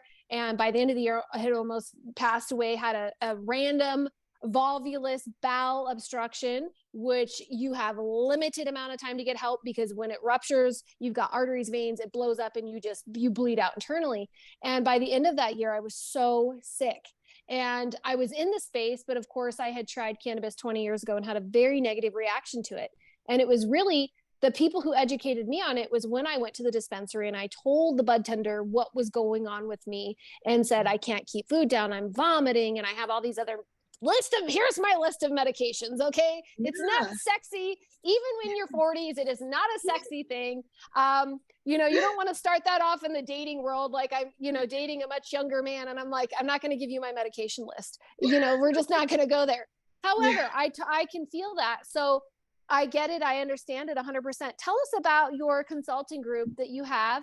And was it the medicine that inspired you to have this consulting group? No, so this consulting group actually is founded by my CEO, Sonia Piketowicz. And so it is more of like a staffing and recruiting firm. But the nice thing about it is that normal staffing and recruiting firms can't take on cannabis companies. Right. And they always say that, right? Because they're like, well, it's especially if you're staffing for more executive roles, things such as right within the IT space, administration, finance and accounting, right? So, and there has been popped like little mom and pop like recruiting firms that are just strictly cannabis companies. But we are a wide range of it all, right? We're 100% women owned and we're here in Las Vegas. Yes. And we can help everyone. There's not any company that we will shy away from, including cannabis companies. We will work with you even on a level of like, hey, we're looking for somebody who can do our bookkeeping, right? Cool, we can definitely do that for you.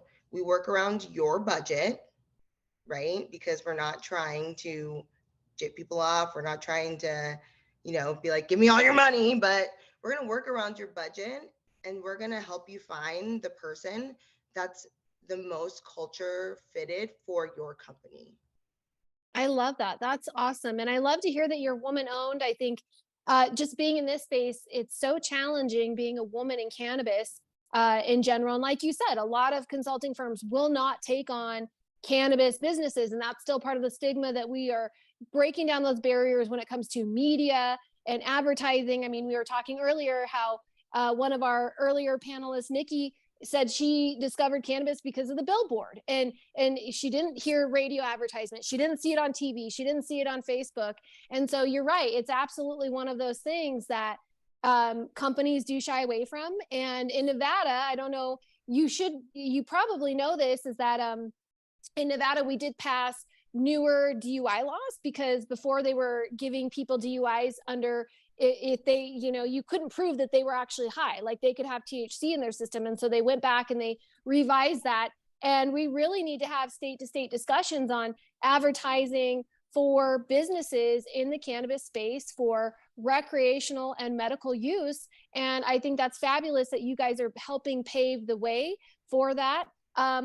Please share with us, what's been the most inspiring thing for you being in that consulting space where they are acceptant of cannabis clients? What's been the most inspiring thing for you working in that area where your boss is like, yes, we take these clients on? The empowerment and the personal development. My CEO, Sonia, she is all about personal development, really knowing yourself, really feeling confident in yourself, knowing your self-worth, right? And so the women that come into this business, we are empowered to have ideas, we're empowered to make decisions, right? And she really has, especially with me being new to Vegas, because I originally came from Colorado. So she really helped me feel comfortable here and brought me out of my shell to where I feel so much more comfortable within myself, right? And that just shows on a professional level as well, because I know my self-worth and I'm getting to a place where I'm more comfortable with being open about things such as, right, cannabis and things like that. So she's definitely been something that's helped me and empowered me.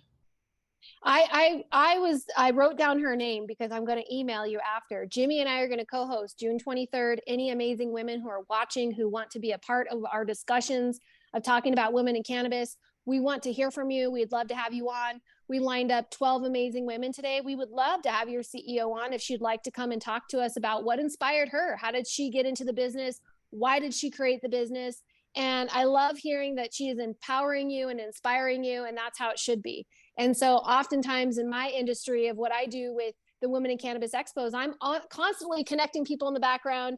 A few ladies have mentioned that earlier. When opportunities come up with amazing men who support us in the cannabis space, as Jimmy has done, who has helped said, I want to support women in cannabis and help what you guys are doing and help be your voice, help give you that platform. It's absolutely necessary that we come together, the power of numbers, and that we have to learn how to speak up and be comfortable. And I understand that too. I mean, I was very uncomfortable with the whole idea when my mentor said to me, you should go into the cannabis industry. I was like, what are you talking about? It was like the craziest thing. And I was so mad.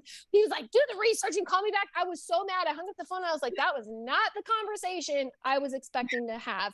But I'll tell you, he saw something as a male, as an older gentleman who had seen all the propaganda and all the stuff and how to inspire. And this is something that it's not going away. As Jimmy said earlier, 22 states have adopted it. More states are going to be coming on board. I think even that's 22 states, recreational adult use. I think it's even more. I think it's like 35, 36, 37 for medical. So 38. we already on 38. Okay. So on the medical side, we're already over that 50% mark threshold, right? And we're going to get there with the recreational adult use component. But absolutely, I mean, is there, for you and your CEO that you work with, do you guys have conversations of products that you use? Do you like, is that around the water table discussion, coffee hour? So girl, what did you try last night? Like, tell me, I want to know. Like, I have to know. Do you guys have that talk? We have had conversations about like, does this make you sleepy? Or are you an indica person, sativa, right? So she is very much the type of person where she'll let you know, like, yeah, this is what I do and this is how it helps me. And I've actually like shown her like my little pen one time, and I was like, yeah, I kind of have to keep this in my back pocket, you know? So we've had like little conversations here and there. And I mean, to be honest, we haven't had too many like conversations outside of the workforce. Like we've done a lot of networking things together, but one-on-one, when you're just busy women, you're just busy. But yeah, we've definitely had some conversations, especially edibles. She's definitely an edibles person.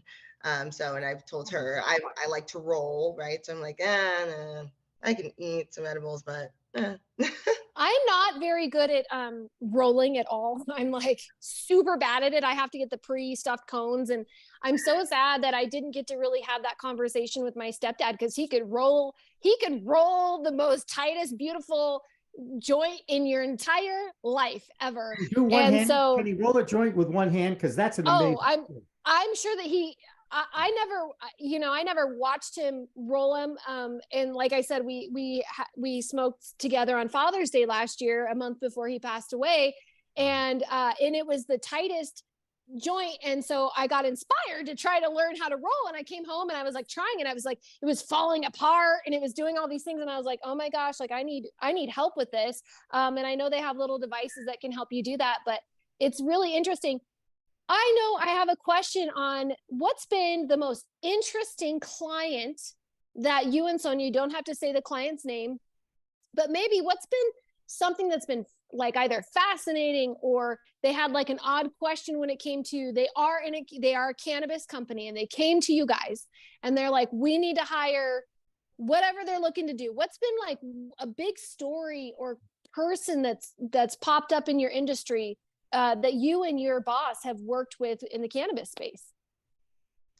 So we haven't had too many cannabis companies come to us. Obviously, we go to them, and we rolled out this division literally the beginning of this year when I came on board. My boss was like, yes, you take this over, go for it, right? Nice. And so one of the cannabis companies that I was going after, the CFO was actually leaving that company.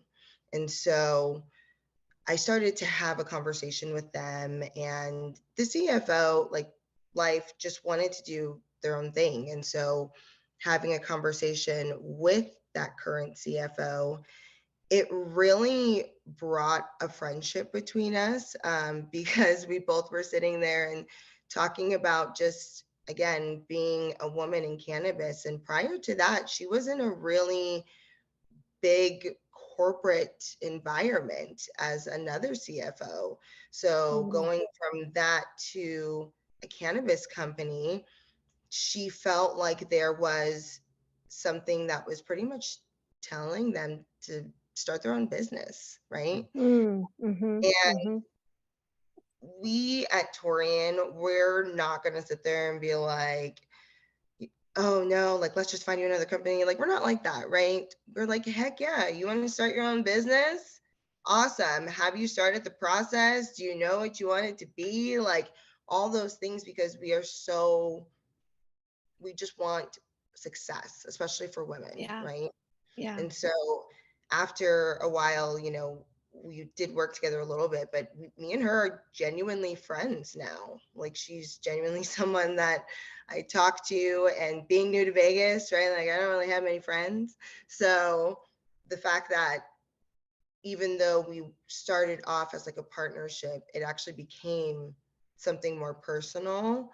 And I think that just speaks on our company as a whole too, because we take those times to develop those relationships.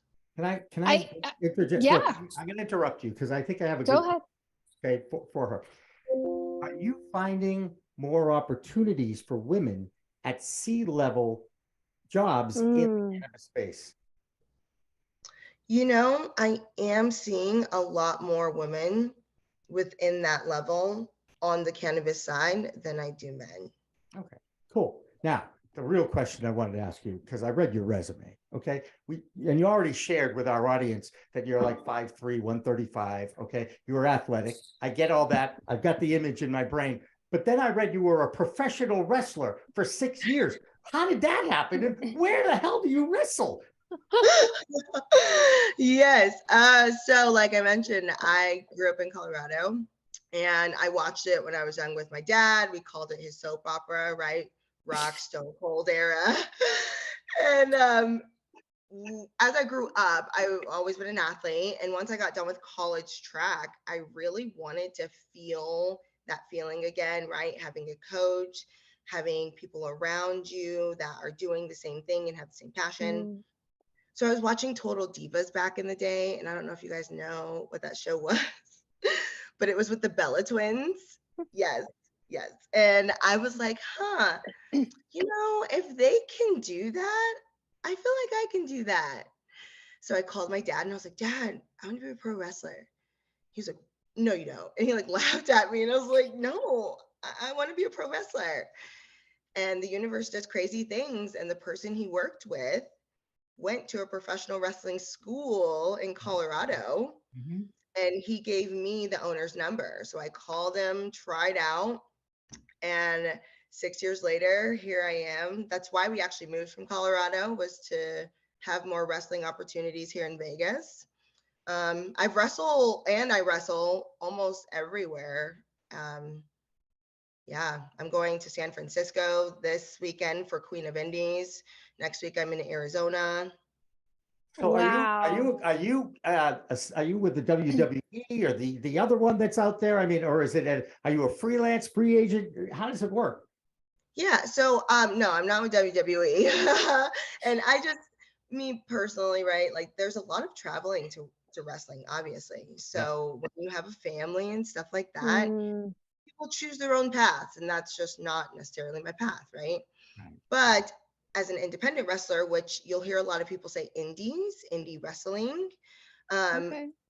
you can pretty much go to any and bounce to any promotion, right? So I've done appearances on Impact and AEW Dark, and I've also been to different promotions like in Florida, and I've been to New York, and I've been to obviously Colorado, obviously here. I'm going to California.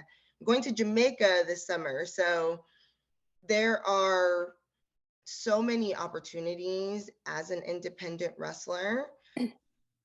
But, right, if you're going to be an independent wrestler, you have to know that you need something else in the background, right? Because you don't have that multi-million or whatever dollar contract. You're going and you're pretty much getting paid from each promoter.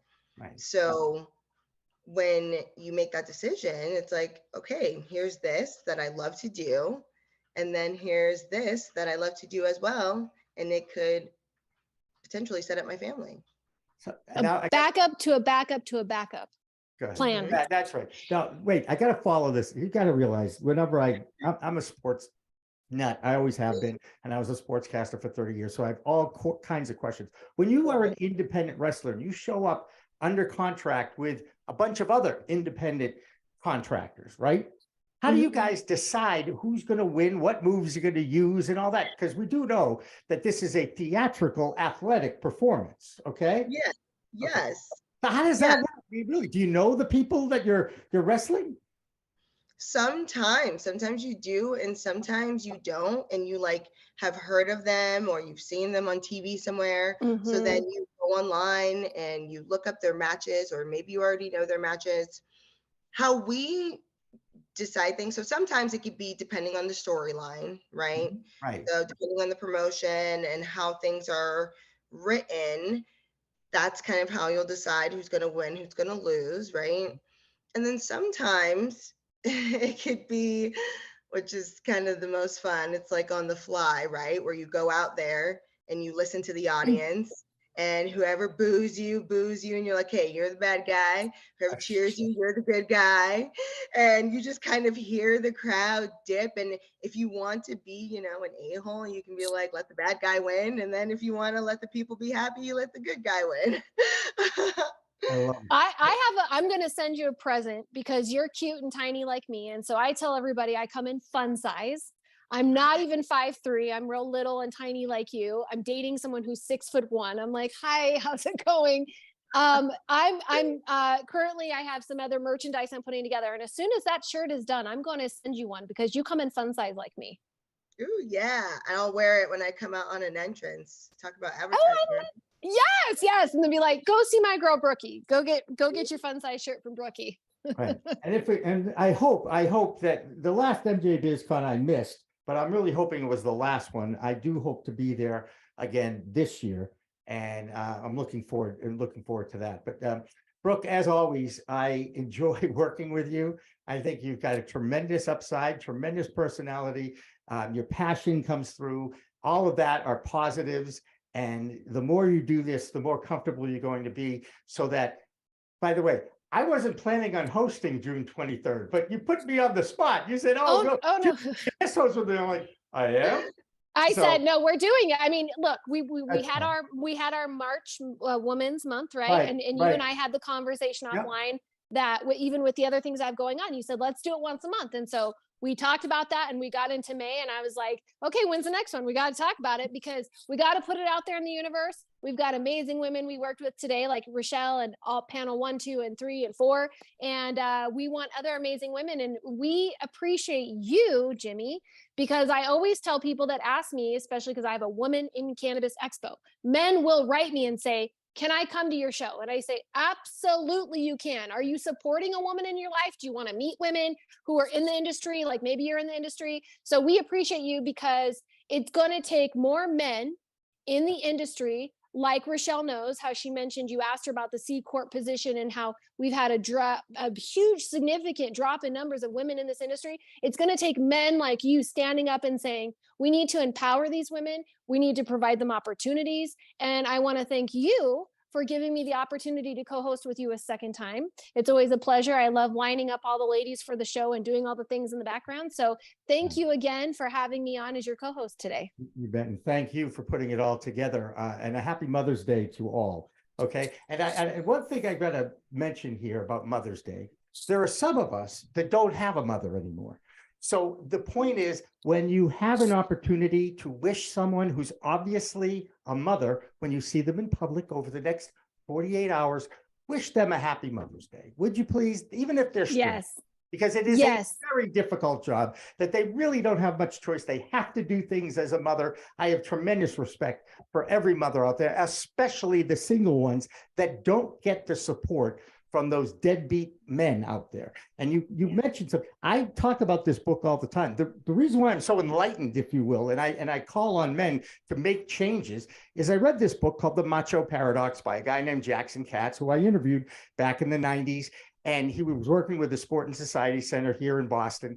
And now he lectures all over the United States, I think all over the world, about men's violence against women on college campuses. So again, there's so many things here that we could talk about. That's what I like to do, because after all, I do like to talk, as you probably already figured this one out. So for Brooke Westlake, all the guests that we've had, my video director, Dan French, I'm Jimmy Young, the founder of Pro Cannabis Media. Remember, it's a whole new world of weed out there. And coming up next, Weed Talk News. Enjoy Mother's Day weekend.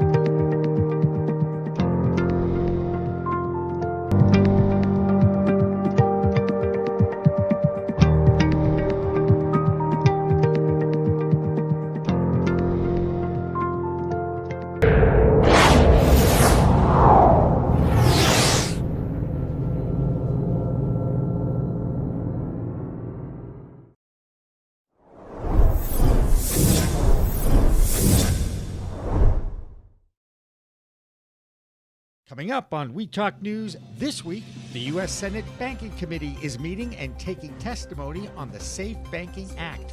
Will it pass or won't it? Last Saturday, the streets of New York were filled with cannabis advocates and celebrities for the 50th annual Cannabis Parade.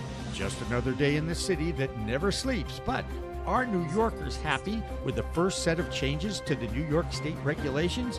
We'll have reaction from a cannabis attorney in the Big Apple. Plus, New Jersey gives operators a break on the dreaded 280E clause, but will it be enough to improve profit margins?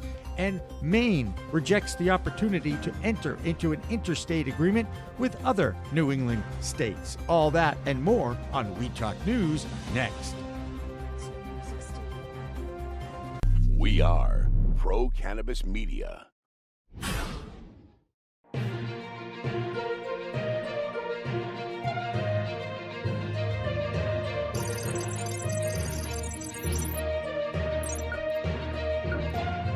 Hi, everyone. Welcome to We Talk News for this week. I'm Pro Cannabis Media founder Jimmy Young, filling in for Elena Pinto, who is on assignment and will be back next week. In the meantime, I will try to live up to her high standards. Now, 7 times the Safe Banking Act has already passed the U.S. House of Representatives over the past few years, but it never even got a hearing on a committee of U.S. senators. Well, that might change now, and it has, because on Thursday, the American Bankers Association urged senators that now is the time to pass the Safe Banking bill in a hearing. This was the scene in Washington, D.C. on Thursday for the Banking Committee's meeting with industry representatives. Ohio Senator Sherrod Brown is the chairman of the Senate Banking Committee. One of the people testifying at the hearing was the controversial Dr. Kevin Sabet from SAM, Smart Approaches to Marijuana. He continues to upset advocates and industry people alike with his self-serving agenda about the plant.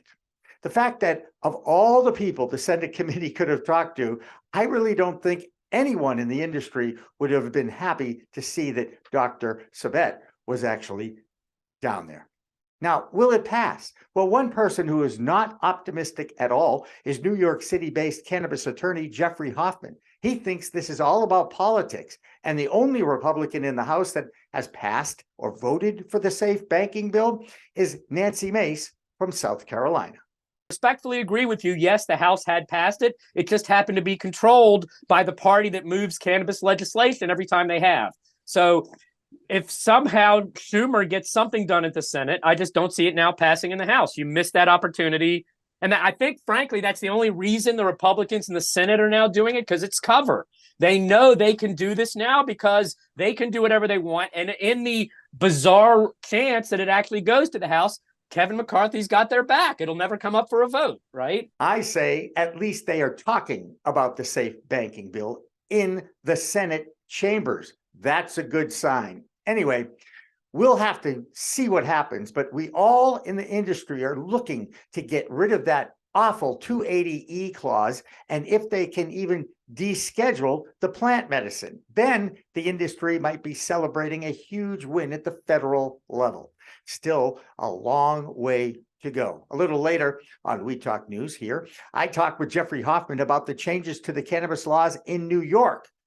In the meantime, let's find out more from our correspondent in the nation's capital, Andrew Berenger. Thanks, Jimmy. Andrew Berenger here reporting from Washington, D.C. Now, just a recap. On May 11th, the Senate Banking Committee held its very first hearing to discuss the Safe Banking Act. Currently, there is a Safe Banking Act bill on the Senate side as well as the House side. It is the very first time that a bill has been introduced on both sides at the same time.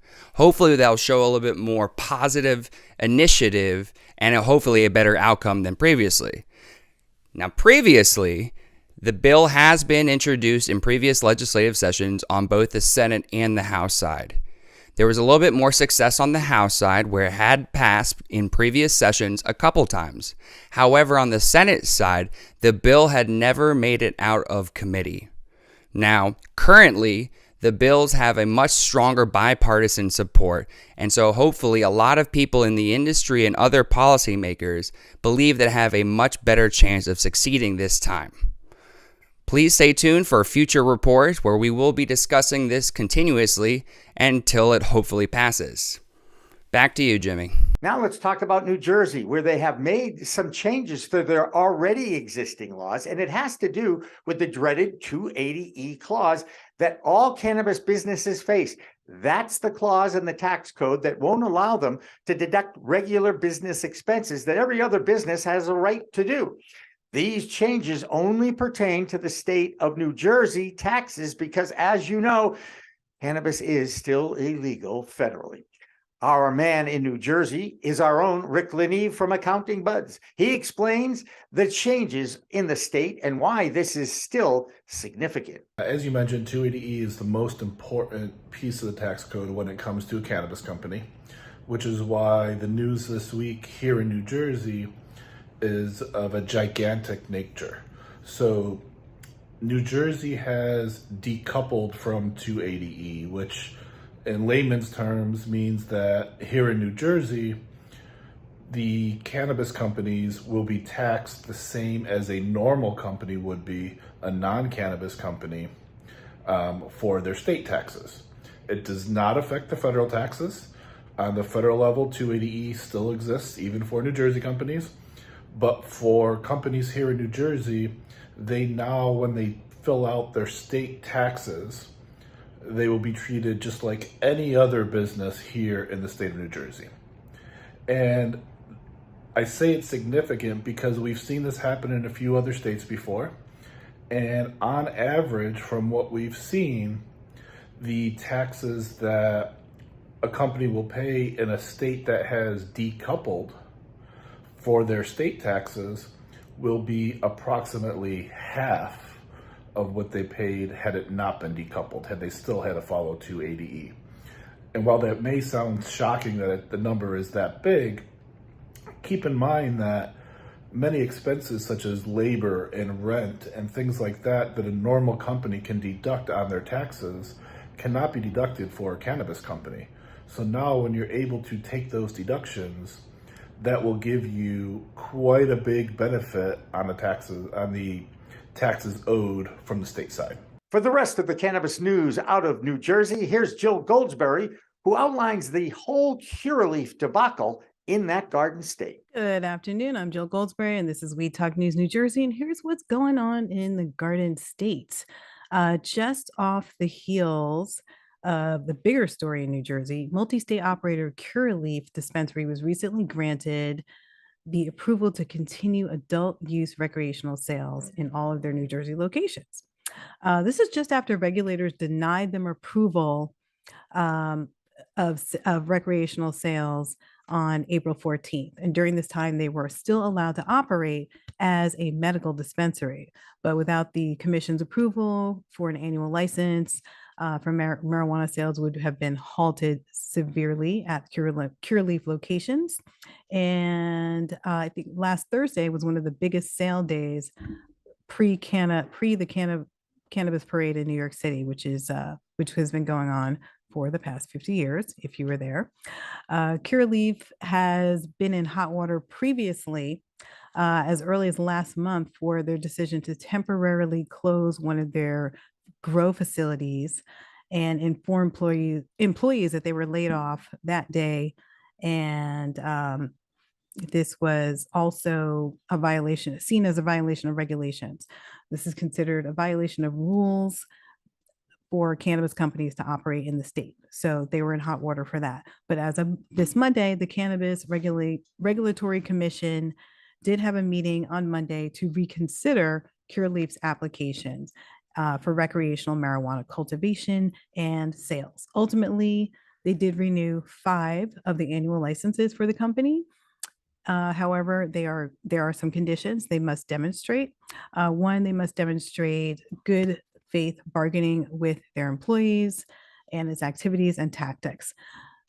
Secondly, they also need to provide documentation regarding the changes, and New Jersey operates with the info on, they want to operate with the info on their hiring processes and their specific criteria, which I'm not really sure what that means, but they need to have that all taken care of by June 1st or they will receive a lot more penalties.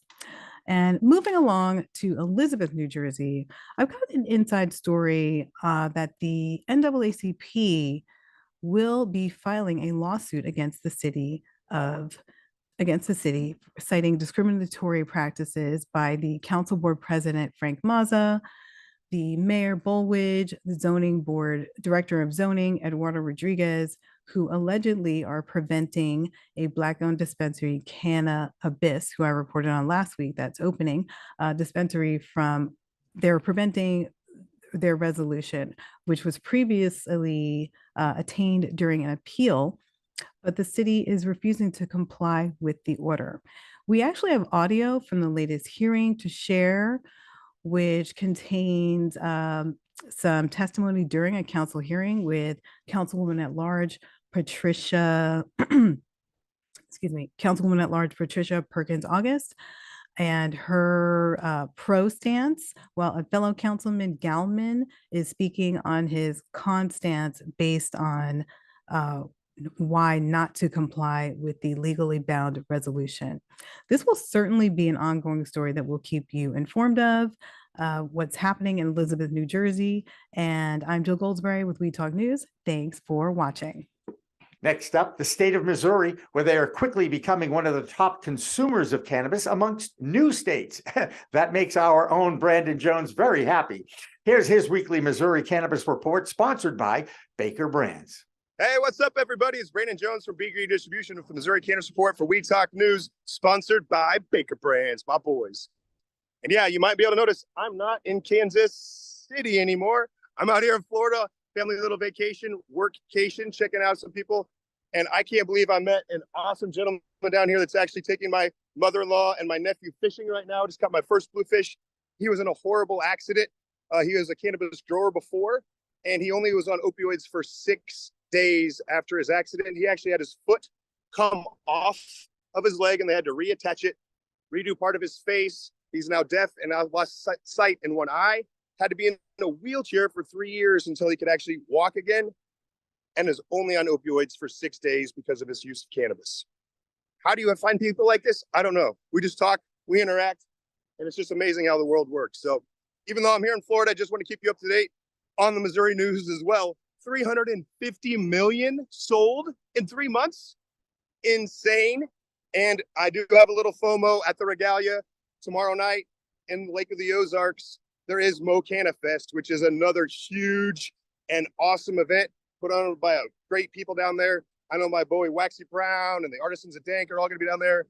Dab Stars and just a few others. But if you're in the Lake of the Ozarks, you should get there.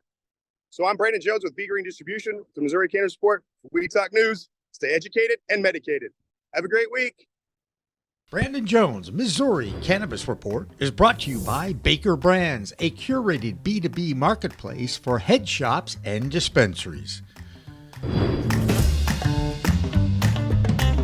Now, one of the senators who grilled Kevin Sabet in the Senate safe banking hearing is John Fetterman from Pennsylvania. He challenged Kevin's premise about the dangers of cannabis and cited deaths caused by opioids, alcohol, and cigarettes, and none directly from cannabis. I know, obviously, you oppose legalizing marijuana, and I presume because you believe that it's dangerous and it could result in a lot of deaths, right? It's one reason. Yeah. So how many annual deaths for alcohol use is called? There are about 120,000 annual deaths for alcohol. 120,000. Yeah. We agree with that. That's actually about right. How many deaths does cigarettes have in America every year? Yeah, still about 400 some thousand. Our legal drugs have many more, kill many more people than our illegal ones, partly because they are fueled by a for-profit addictive industry that I know, Mr. Chairman, I appreciate your work on this, fighting big tobacco for so long. Yeah, our legal drugs kill a lot of people because they're advertised and promoted in a system that. So in other words, though, alcohol and tobacco should be made illegal then. Well, we're stuck with them because of their cultural, where they've been in our. Because it's addictive. It's addictive, and there's a lot of profits on that. And then also another question is that how many people have died of aspirin? A few thousand a year, maybe. 3,000, yeah. Okay. So you were just talking about THA just a few earlier. Yeah. So how many people have overdosed from death? Well, overdose, there's a difference between overdose and overdose death. Overdose, we have probably hundreds of thousands of overdoses, not necessarily resulting in death. Tobacco doesn't provide an overdose. Well, the answer is death zero. either. That's a lot Tobacco of words. is also zero. Zero. Next up, the beautiful state of Arizona, where scientists there are working on an accurate breathalyzer for weed. Here's Karen Black with the Arizona Cannabis Report. I'm Karen Black with Green Finger Consulting. Welcome to the Arizona Cannabis Report for Weed Talk News. Scientists at Phoenix-based company Electrotech are working to create a marijuana breathalyzer that can detect impairment from THC. The company plans to bring the product to market in the next 2 to 4 years. It will first make the device available to medical marijuana patients to monitor themselves. Eventually, Electrotech plans to license the technology to law enforcement. The University of Arizona recently launched a new program, AZ-CAN, to increase awareness of and education around the responsible consumption of cannabis and to educate about the benefits and the dangers of marijuana. The program, still in its infancy, is part of the Comprehensive Pain and Addiction Center of the Health Sciences Division of the Tucson-based university, and it's funded through $1 million grant from the Arizona Department of Health Services. Carmen Toma, the co-founder and face of Hippie Chicks, a popular Arizona edibles company, has left that organization after more than 6 years. Ms. Toma will remain in the cannabis industry and is developing plans for a new 100% female-owned company. That will do it for this week's Arizona Cannabis Report. I'm Karen Black from Green Finger Consulting, reporting for Weed Talk News. In Karen's state of Arizona, when they first voted in adult use in 2020, they moved very seamlessly from their medical program to their adult use program. They gave already existing medical licensed shops the first crack at opening for the adult public. Well, now New York wants to give a try by giving the already operating medical dispensaries called ROs, or registered operations, a new opportunity to thrive. You can't be vertically integrated. You either have to be in the supply tier or in the retail tier. But these medical folks with their 3 adult use dispensaries are going to be able to be fully vertically integrated, grow the cannabis, process the cannabis, and then sell it at retail. And that's just a distinct advantage in the industry, right? You get to eat at each stop of the value chain, and you get to see if you're a grower, you get to see what the demand is at retail. So that helps you. And vice versa, right? Give me another movement of regulations on here that either excites you or and makes you very upset. Well, so let's go with the one you just mentioned. It appears that they're going to, so we always knew there was going to be on-site consumption. That is one of the licenses that exists in the law, in the cannabis law. It was, however, you may remember, I mentioned previously, those initial batches of regulations only had 7 of the 9 licenses in them. Yep. The on-site consumption was not one of the licenses that was in the original batch of regulations. Gotcha. In this new batch, they have released some additional information. In particular, the neatest thing I think there is, while there will absolutely be an on-site consumption lounge license, there's also going to be a temporary license. So if you are one of the other types of licensees, you can have a consumption event at your facility or your property. And I just think that's a really, really neat idea. Just this idea of having, kind of temporary event consumption licenses, right? I just think that's brilliant. That idea of a one-day social license is being discussed as an option here in Massachusetts. However, the Cannabis Control Commission still hasn't figured out how to dole out social club licenses and the regulations that will be part of that. Now, just keep in mind, the regulators knew that this had to be set up because it was part of the original law that voters passed in 2016.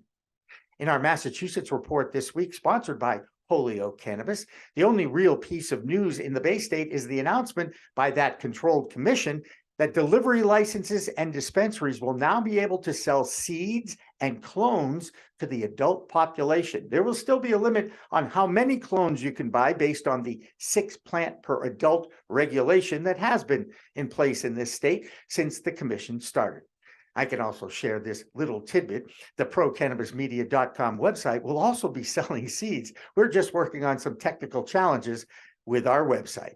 We thank you for your patients. Bay State Cannabis Report is supported by Holyoke Cannabis, Holyoke's finest cannabis recreational experience.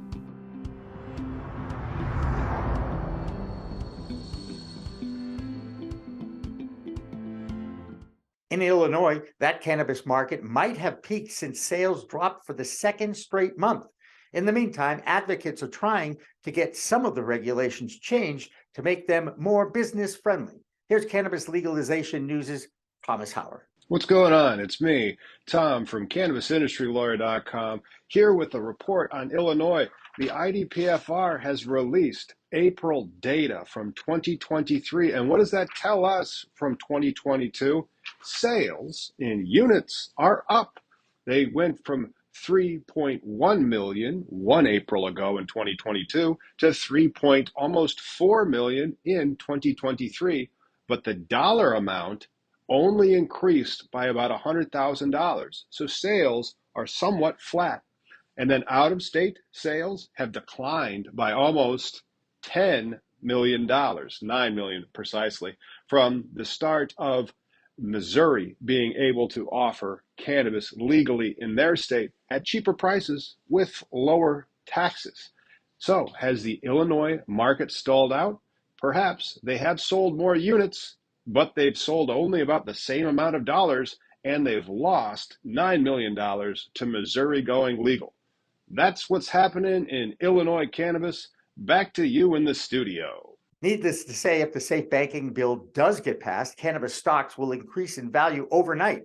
Doug Miller has the pulse of Wall Street on his show, High on Wall Street. Here's his look at the publicly traded cannabis stocks. Hello, everyone. I'm Doug Miller from High on Wall Street with this week's cannabis stock report for Weed Talk News. Safe Harbor, they announced a marijuana business banking partnership with Five Star Bank. No details were disclosed, but in a joint news release, Safe Harbor did say, backed by 5 banks' ability to dedicate up to $1 billion in deposit capacity through its relationship with Safe Harbor, cannabis businesses of all sizes will be afforded greater access to credit facilities along with a robust suite of cannabis banking services. Now let's go ahead and look at the stock charts. 5 Star is trading around $15.90, and it's at the bottom after all that banking fallout. So it could be a very good opportunity. It appears to be curling up. I have my eye on this one.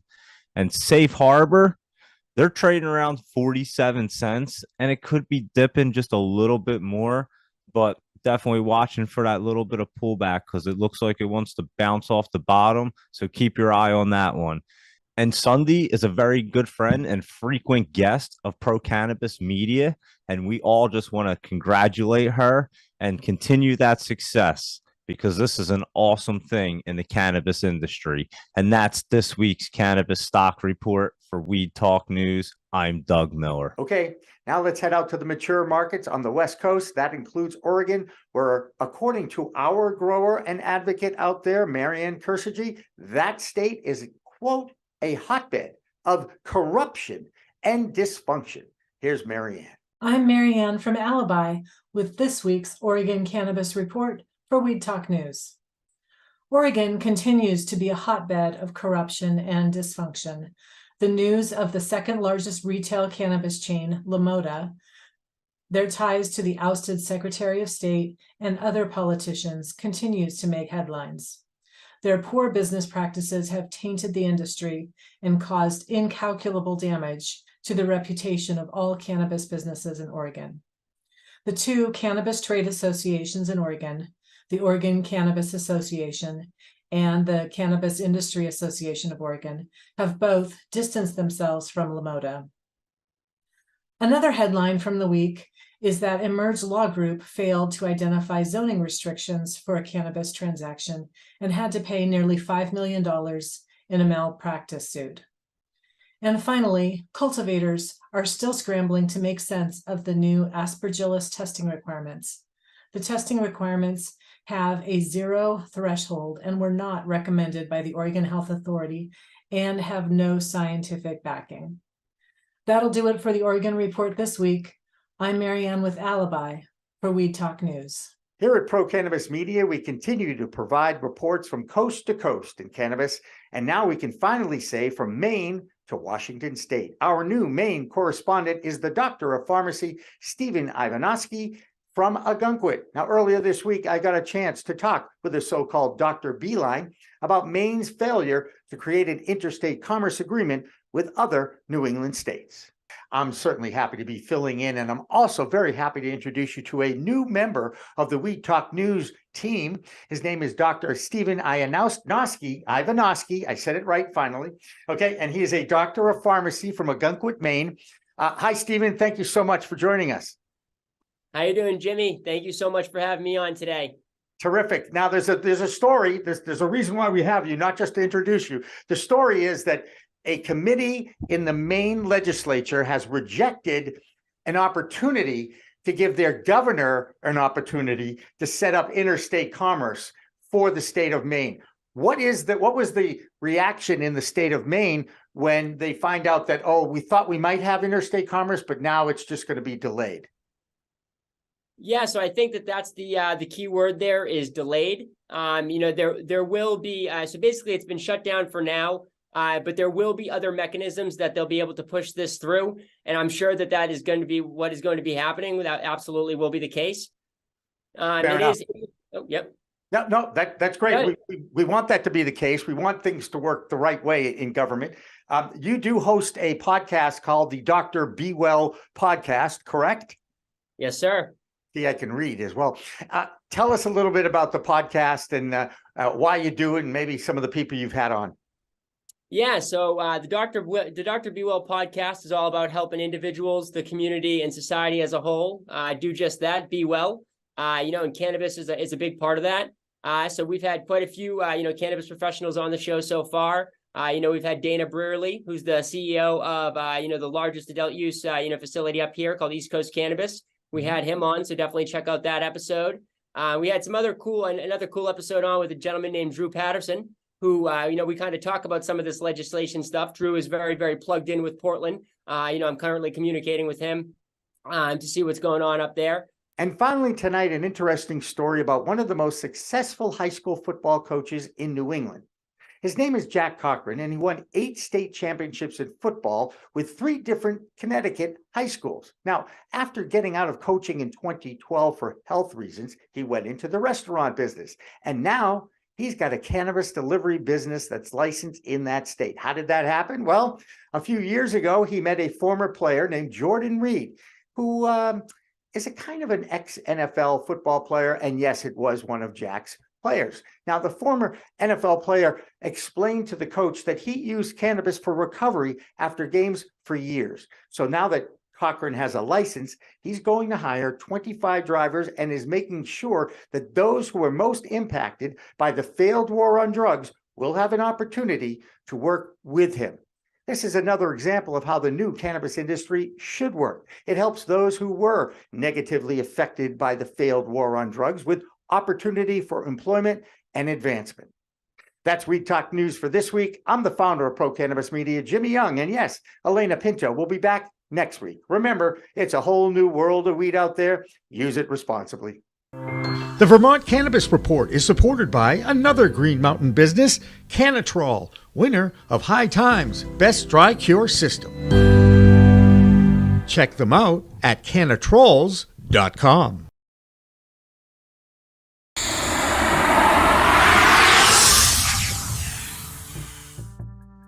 It's a whole new world of weed out there, isn't it?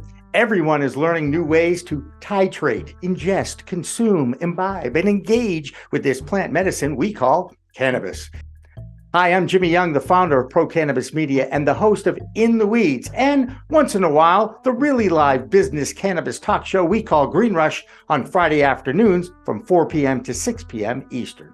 I've been a medical patient in Massachusetts for almost 10 years now. I remember my first trip to a dispensary just outside of Boston, and I told the bud tender I didn't want to smoke it anymore. So I tried edibles, then tinctures, then vaping, and now if I'm going to smoke, I only use the Weedjits filtration system. What? The Weedgets.com, Weedgets, that's weed, W-E-E-D, G-E-T-S.com, is where you'll find the planet's coolest product. Both cool the smoke from 1300 degrees to just 90 into your lungs. Plus, the Maze pipe and pre-roll filters get rid of all the gunk that you just don't want in your lungs if you can help it. Add in the code of PCMTV and you get 15% off. So just go to Weedgets.com and check out the best way to enjoy a cooler smoke with less coughing and hacking and more peace of mind. All that resin and tar is collected in the polyurethane filters that are easy to clean with soap, water, and a few Q-tips. Your lungs will thank you, and so will I.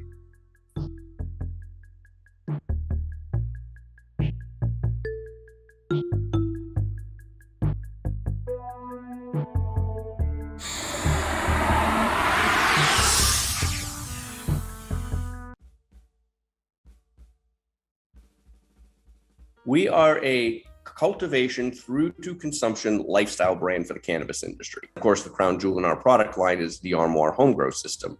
So now with Green Goddess Supply, we can take you everywhere from growing it in the Armoire right through to storing it, consuming it, rolling it, storing it, you name it, A to Z. Our goal is to enable everybody and anybody anywhere to be able to produce their own organic flower quickly, easily, discreetly, and inexpensively.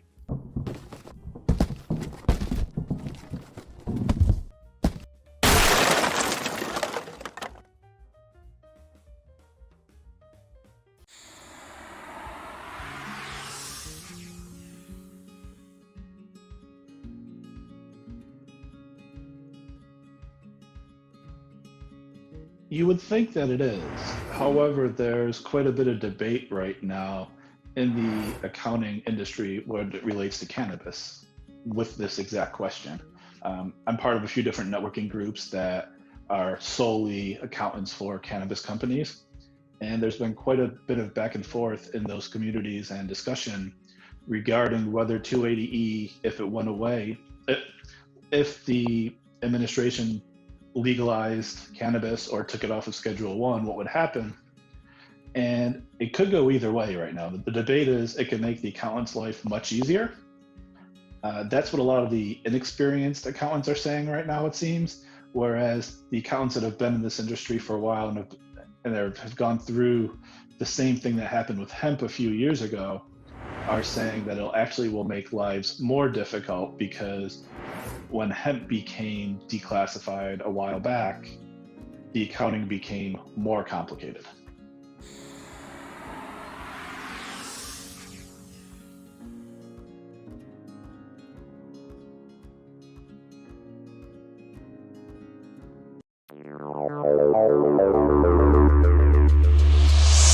Safetiva Labs in Westfield is fast becoming the #1 testing lab for cannabis in Western Massachusetts. Safetiva understands the importance for accurate on-time test results for your product.